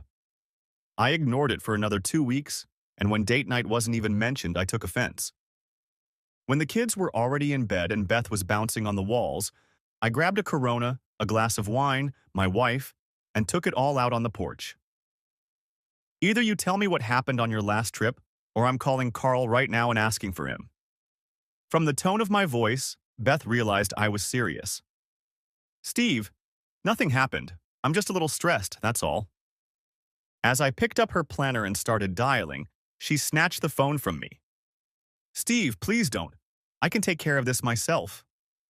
"Take care of what?" "Take care of my problem. Please give me a little more time, that's all I ask." "Okay, 24 hours and then I'll intervene. Do you understand?" She nodded her head and walked over to me to kiss me. I realized from the look in her eyes that this was no small problem. Something had happened on her last trip and she didn't want me to know what it was. My brain kicked into high gear. I had trouble sleeping that night, but she didn't seem to sleep at all. I looked back at her a few times and saw that she was still awake. I fell asleep again, and when I woke up, she was already dressed and making breakfast for the girls. "Steve, would you be a dear and get the girls ready for school this morning, okay?" "Sure, honey, no problem." She then walked over to me, kissed me hard, and told me she loved me. Something was definitely wrong. All day I did nothing. All I could do was stare at the damn clock, waiting for 5 o'clock to come. I almost called Beth a few times, but fought the urge. At 5, I jumped out of the office like a bullet out of a gun and headed home. I almost ran into the house, tripping over the threshold. Beth was finishing cooking dinner and said we'd talk later. Throughout dinner, her eyes never once met mine. When the table was cleared and the dishes washed, I put on a DVD for the kids and grabbed my wife. "Okay, spill it." I wasn't being too diplomatic today. I quit my job today. It had gotten too stressful and was distancing us from each other. You and the girls are the most important thing in my life, and no job is worth the three of you. Stunned doesn't even come close to describing how I felt. You were doing so well, and we were doing so well, weren't we? Steve, I just didn't want to take any chances. It wasn't something that was easy for me to do. I knew that. She'd spent years studying and working to get where she'd gotten. Had she really given that up to keep our marriage intact? Or was there something else at play here? I suspected she wasn't telling me everything. How much warning did you give them? None. Today was my last day there. Steve, I can always find another job, especially one that doesn't involve traveling. I thought you'd be happy. Beth, you love that job. It doesn't make sense. Steve, I love you and our kids more. She came over and kissed me and gave me a long hug. I could have sworn she was crying inside. Jill, I need your help, I told her the next morning. I need you to find me the name of Beth and Carl's boss at Anderson and Phillips and set up a meeting under the pretense of expanding the business. Tell him whatever story you want. I just need to talk to him outside the office. Steve, what the hell is going on? Beth quit her job yesterday and I want to find out the reason why. Can't you just ask her? I did. I don't believe what she told me. Something happened on her last business trip and I want to know what. Steve, I'll do my best, but we usually go to their sales manager. Tell them that you understand that the designer you worked with has left their firm and you need assurances that they can continue to provide us with the same quality. Hell, tell them you're going to give up your business. I don't care what, just have him come here. I'll try, but what happens when he gets here? I'll take over everything from then on. I have a bad feeling it has something to do with that asshole boss of hers, but I can't be sure. Give me some time, I'll get back to you. Just don't do anything stupid. I told her I wouldn't, and sincerely hoped I could keep that promise. The CEO's name is David Thoreaus. He'll be here tomorrow at 3:30. He's also bringing the sales manager with him. Great. You take care of the sales manager and I'll take care of David. Why don't you talk to Beth again tonight? Talk, don't yell, and maybe you'll find out what happened. Do you want me to talk to her? No way, that's where it started. She was discussing our personal life with her boss, Carl. Hell, the son of a bitch's wife divorced him, and he was giving Beth advice. If I didn't know better, I'd swear he had his eye on her. Steve, talk to her, and for God's sake, don't forget the damn rose tonight. At least she'll know you really care about her and trust her. Life in our house was tense for the second night in a row. Beth was playing, and I do mean playing, the perfect housewife, and I was analyzing every word that came out of her mouth. We were already getting ready for bed when I came at her like a sledgehammer. What happened on that last trip with Carl? The look on her face I can only describe as utter fear. I don't know what you're talking about. Nothing happened. I told you, I was just tired from work, that's all. Beth, why don't I believe you? I've known you long enough to know when you're lying to me, and right now you're lying through your teeth. She was silent for a very long time. I studied her face. Steve, just leave it alone. If you love me the way you say you do, just leave it alone. Tears appeared in her eyes. I can't, baby. And even if I could, I wouldn't. Something happened and I'm going to find out what it was. Either from you or Carl, take your pick. Her eyes said it all. Her eyes weren't just watery, it was as if they had burst a dam. I'm so sorry it wasn't my fault, she screamed, throwing herself into my arms and nearly knocking me down as she sobbed on my shoulder. She was saying something about herself and Carl, but I didn't understand a word. Beth, calm down, please calm down, I tried to tell her, but it didn't help, as soon as she looked at me, she burst out another batch of tears. I decided it was better to let her cry than to try to make conversation with her. 20 minutes later, limp, red-eyed Beth had calmed down enough to look at me without tears. Are you okay? I asked, trying to brush away the remnants of tears. No, but what's the point? Beth, what happened? And don't tell me anything else? It's not my fault. I didn't do anything. You have to believe me, Steve. Beth, I believe you. Please just tell me what happened. We had just finished working with a client on Wednesday and took him out to dinner. We had a couple drinks each in honor of the new ad campaign. We said goodnight to him, and Carl and I sat at the bar and had another round of drinks. We were both excited, and when we were done, Carl asked me if we could go over the mock-ups one more time. We went up to his room, and that's where it all went downhill. Beth, it was probably too late. Why didn't you just say you'd do it tomorrow?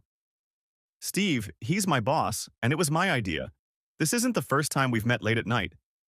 Well, like I said, we went to his room and went over the 3 layouts they had chosen. He asked if I wanted another drink. I said no, and then he started talking about his divorce that was finalized last week. Steve, you have to believe I was just listening to him talk about his ex. He got angrier and angrier as he continued. When he asked about you and me, I told him we were doing great. That's when he became furious. He started yelling about what a loser and pathetic piece of shit you are.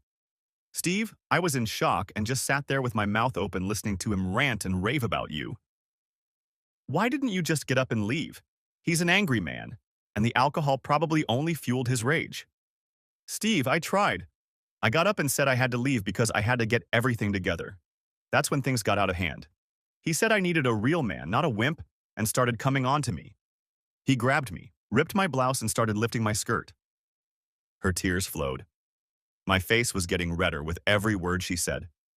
I could feel the heat building up inside, and at the same time I tried not to lose it, at least not yet. I screamed, kicked his legs, finally pulled away, but I lost my blouse. When he started walking towards me again, I opened the door and ran to my room, which was only 2 doors away. I somehow managed to insert my card and make it work, but how exactly, I don't know. My hands were shaking so badly. He called my room twice, but I didn't pick up. I took the longest shower of my life. I just wanted to wash away all traces of his presence. I stood up and paced back and forth. I was so angry I couldn't sit still and did my best not to snap in front of my very upset wife. She was traumatized enough as it was. I knelt down in front of my wife and took her face in my hands. Honey, you didn't do anything wrong. I love you, darling. But why didn't you tell me about it when you got home? The next day, Carl apologized and said he had too much to drink. I told him I was going to report him to his boss and that my days of traveling with him were over. Carl said if I blabbed, he would ruin my reputation in the company.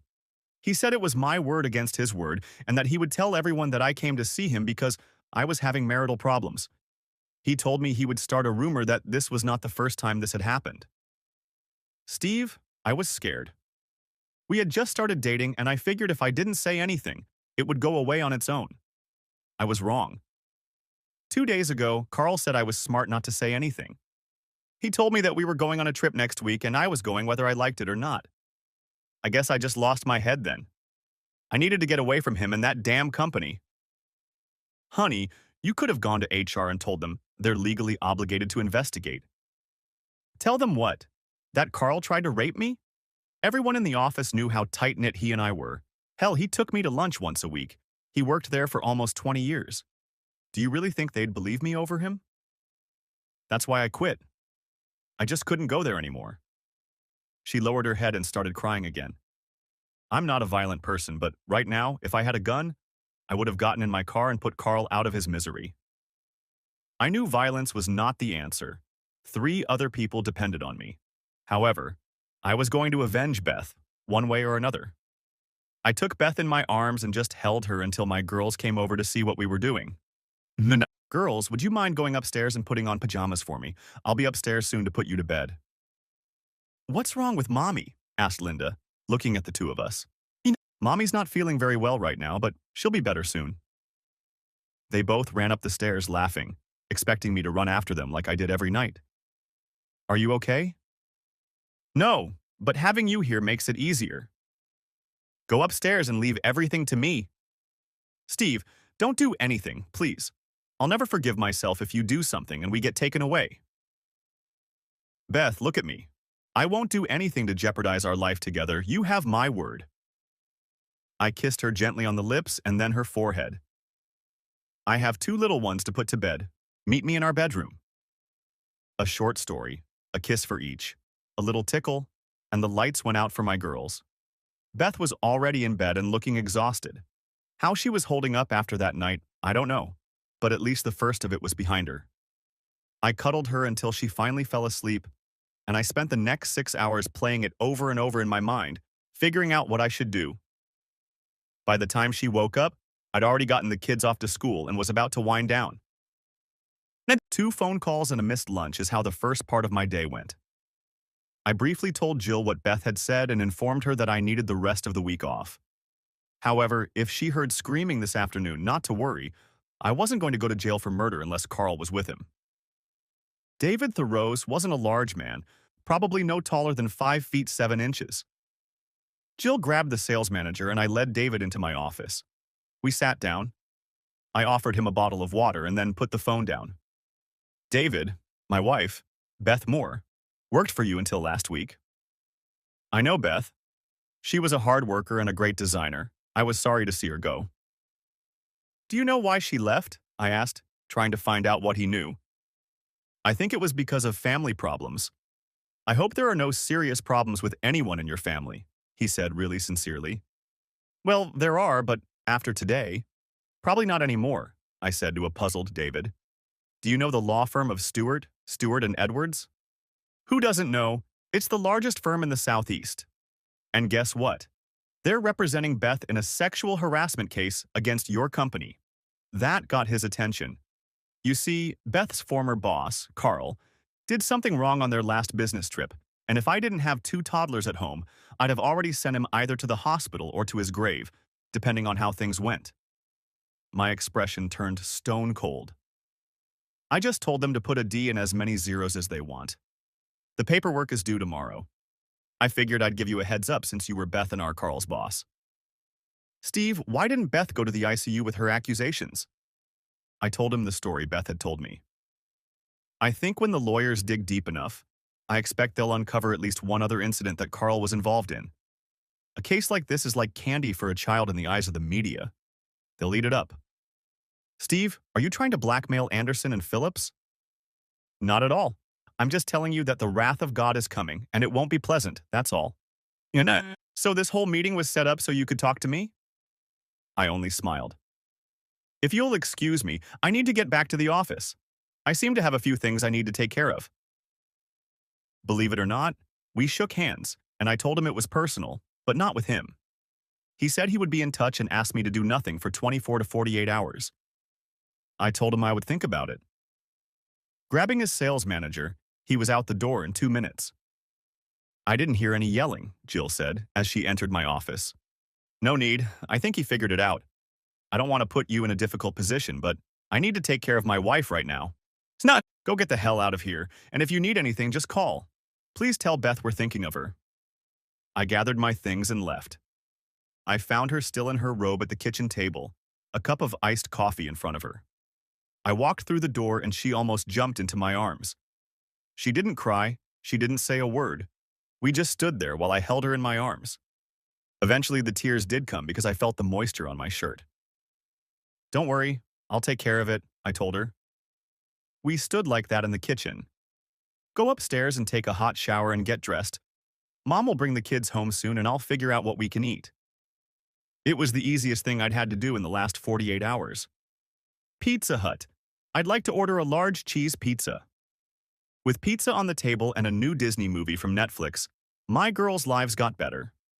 Beth was looking better, and I think a little more relaxed about being out in the open.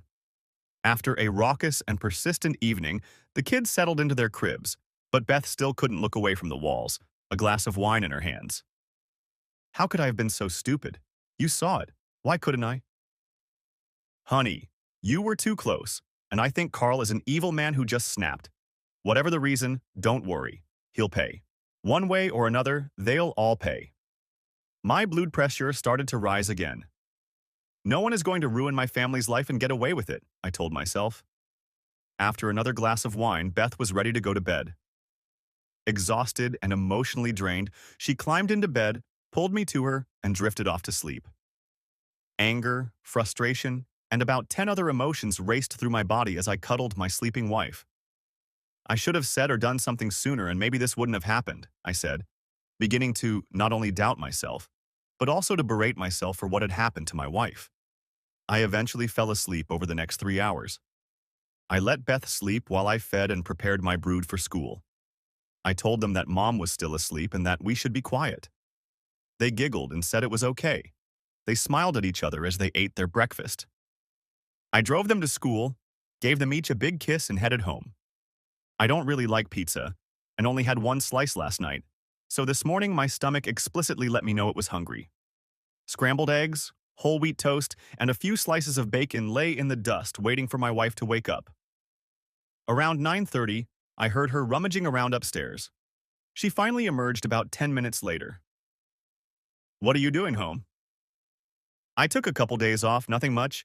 Figured you needed me more than Greg." She smiled and sat down on the stool next to me. "I'm sorry about all of this. I thought he was my friend." "There's nothing to be sorry about. You didn't do anything wrong," I said, looking into her brown eyes that were still red and puffy. "But I don't have a job anymore. How are we going to be able to afford everything?" "Relax, trust me, okay?" I said, kissing her lips. "It's not like we're poor. We'll find something, so don't worry about it, okay?" She smiled, but in a forced sort of way. She was eating breakfast and I was checking my email. Jill had sent me an email asking me to take as much vacation time as I needed. My work email had 2 more emails from vendors, and all the others were just spam. Beth came downstairs dressed, and for the next 2 hours I watched her bounce off the walls again. She did the dishes, then went from room to room looking for something to occupy her time. When your brain is used to working non-stop from 8 hours to 5 and then doing nothing, I imagine it's hard to adjust to that. "Beth, let's go for a ride," I said, grabbing her hand. We ended up at the mall. While she browsed the racks of clothes, I just watched her. I felt my cell phone vibrate in my pocket. "Steve, David Theruse called looking for you a few minutes ago. I gave him your cell number, so expect his call. How's Beth doing?" "Fine, I guess. We're at the mall, shopping, really trying to pass the time." "Nothing like shopping to take your mind off your troubles. Let me know if there's anything I can do," said Jill and hung up. She was a good boss. Beth said she was going to try on a few things just before I got another call. "Steve, David Theruse here." "What can I do for you, Mr. Therose?" I asked. "To be blunt, we talked to Carl and he told us a completely different story," Therose began to say. "That doesn't surprise me," I replied. "And we're at a loss as to how to proceed in such a case." He paused, apparently waiting for my response or reaction. "David, I don't care at all what you do. We're going to proceed with our lawsuit, and I believe that is where it will end. Mr. Moore, perhaps we can come to some sort of agreement?" I stopped him. "David, are you married?" "Yes, married." "And if this happened to your wife, what would you do?" Silence ensued. Now ask yourself what would happen if my wife took a lie detector test and passed with flying colors. I know it's not 100% foolproof, and your lawyers will argue the same thing. But you and I know that a jury won't look at it that way, especially if Carl fails or fails the test, as I know he will. I don't care how good or slick your lawyers are, you're going to lose and my lawyers are going to get more than the pound of flesh they're asking for. I hung up and put the phone back in my pocket. Over the next 2 hours, we hit 4 more stores and walked away with one blouse. If it was a guy, he'd try one on, and if it fit him, it would be over. Hell, in all seriousness, he probably wouldn't even try it on. I called our lawyer, Mr. Donnelly of Stewart and Edwards, and told him about my call. "The paperwork won't be ready until a day or 2 later, and if they call you back, just refer them to me. That's what we're here for."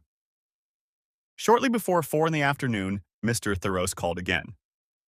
"Steve, we have a suggestion for you and Beth so we can hopefully put all this behind us. David, I have been instructed that you are to speak to my attorney from now on."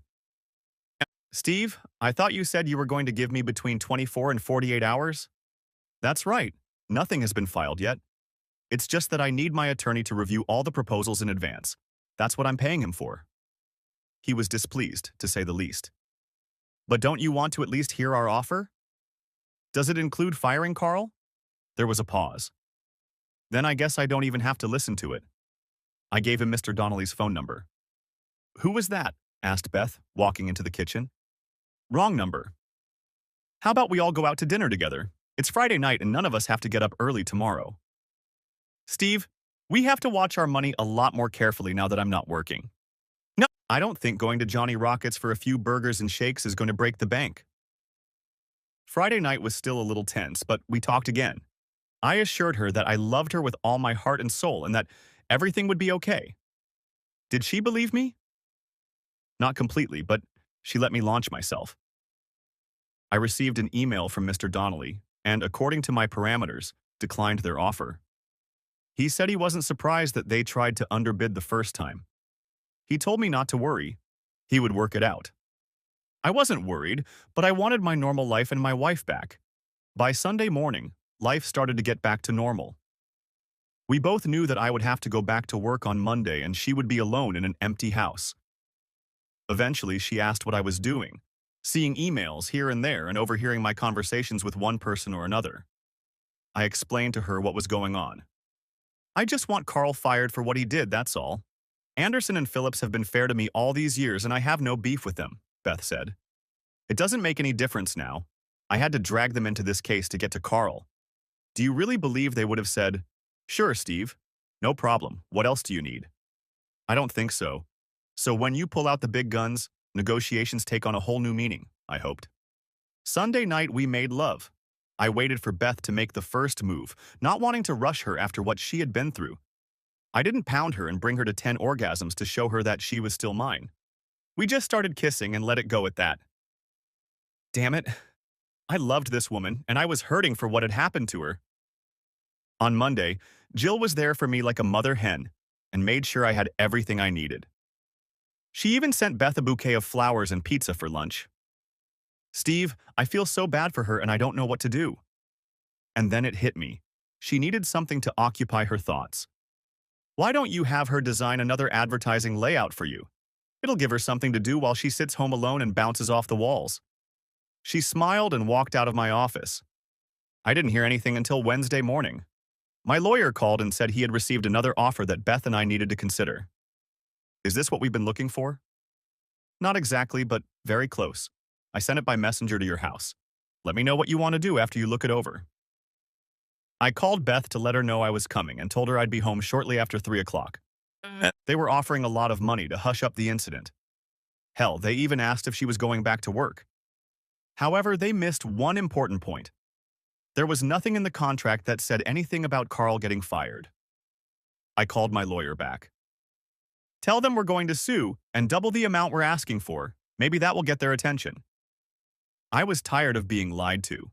Wednesday and Thursday, Beth was in good spirits. She and Jill were redoing all the advertising layouts she'd designed for them over the past 9 months. Jill has given me free rein, and I can do whatever I want. She even announced that I was looking for work and would cut my prices at other agencies by 15%. She had a look in her eyes that I hadn't seen in a long time. I asked Beth if she wanted to take a little family vacation. Honey, we can take the kids and go to the beach tomorrow and spend Saturday and Sunday enjoying the surf and sand. What do you say? I think it's time to get things back on track, but let's watch what we spend. I don't want us to run out of money this month. Now she was really worried about what we had or didn't have. I promise we won't go broke, but I think we all need it. Besides, I make enough to cover all of our expenses, and with what we've already put aside, we won't be on the street anytime soon. I made sure there was plenty of laughter and good times for everyone. We didn't get a chance to fool around in the same motel room, but we did make out a lot. 2 margaritas put Beth to sleep Saturday night, and I stayed out on the balcony in the dark, listening to the sound of the surf, reflecting on how our lives had changed, and getting angry all over again while doing so. On Sunday, we had breakfast on the motel deck next to the pool, and after a quick dip in the water, we went back to the room, ready to leave. We drove home on a scenic road, following the surf until we had to turn away from the coast. All the way home, we held hands, and the girls talked about how nice it would be to live on the coast. Monday afternoon, I received a call from Stewart, and Edwards, asking Beth and me to come to their office. With Beth in my arms, we walked into the swankiest office I had ever seen. I should have been a lawyer, not in construction. We were seated in a large conference room. A well-dressed receptionist came in and asked if we wanted anything to eat or drink. We told her, "No, thank you." With those words, she turned and left the room and left us alone. Steve, whatever they're offering, let's just take it and be done with it, okay? If Carl gets what he deserves, I agree with you. Neither of us wanted this to drag on forever. A man came in, introduced himself as Mr. Donnelly, shook our hands, and sat down at his desk. "We've received a final offer from Anderson and Phillips. Take it or leave it," he said, looking at the folder on his desk. "It has everything you were looking for, and in my opinion, it's a more than fair offer. The only thing they're asking for is a signed release from all future litigation by Beth, and the previous job offer rescinded." "There's no way I'm going back there anyway," Beth replied, looking at me and squeezing my hand. "Well then, if you'd like, we can go over the details of their offer," he said, sliding a copy toward us. Beth looked at me and I looked at her and smiled. She ended up signing some papers, Mr. Donnelly handed us copies of all the documents, and we headed home. The trip was fairly uneventful until she spoke. "I'm glad that bastard got fired and that he won't get a letter of recommendation. I hope that son of a bitch burns in hell," was how she ended her statement. "We had a normal dinner with our girls and watched the movie Cars for the 100th time this year. After a little scuffle, I chased them down the stairs and we all laughed and screamed. My wife yelled for me to be gentle with them. I read them a short story they could probably recite by heart and finally got them into bed with a kiss and a hug." Beth was already in bed when I got to our bedroom. I undressed, went to the bathroom, flossed my teeth, and turned off the light as I entered our bedroom. She was lying in bed reading a book. I sank down next to her. "Good night," I said, and rolled over onto my side, pulling the blanket over my shoulder. Just then I was attacked. "Isn't there anything you want to say?" she said, putting her arm around my waist. "About what?"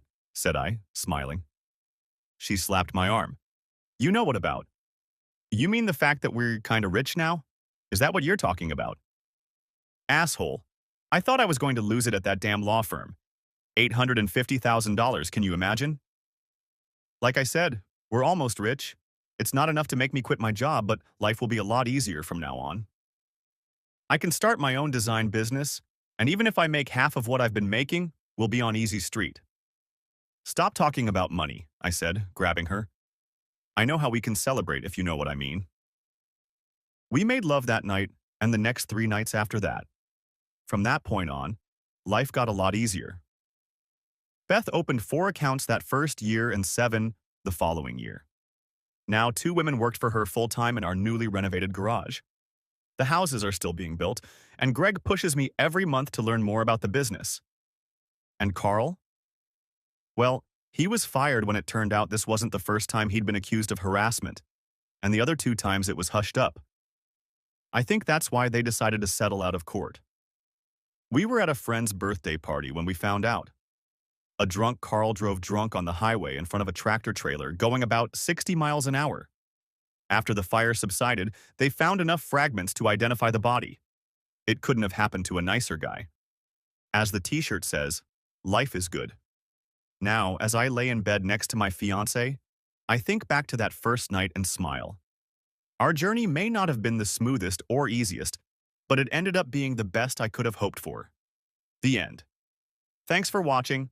I hope you enjoyed it, so subscribe to my channel and watch the next video.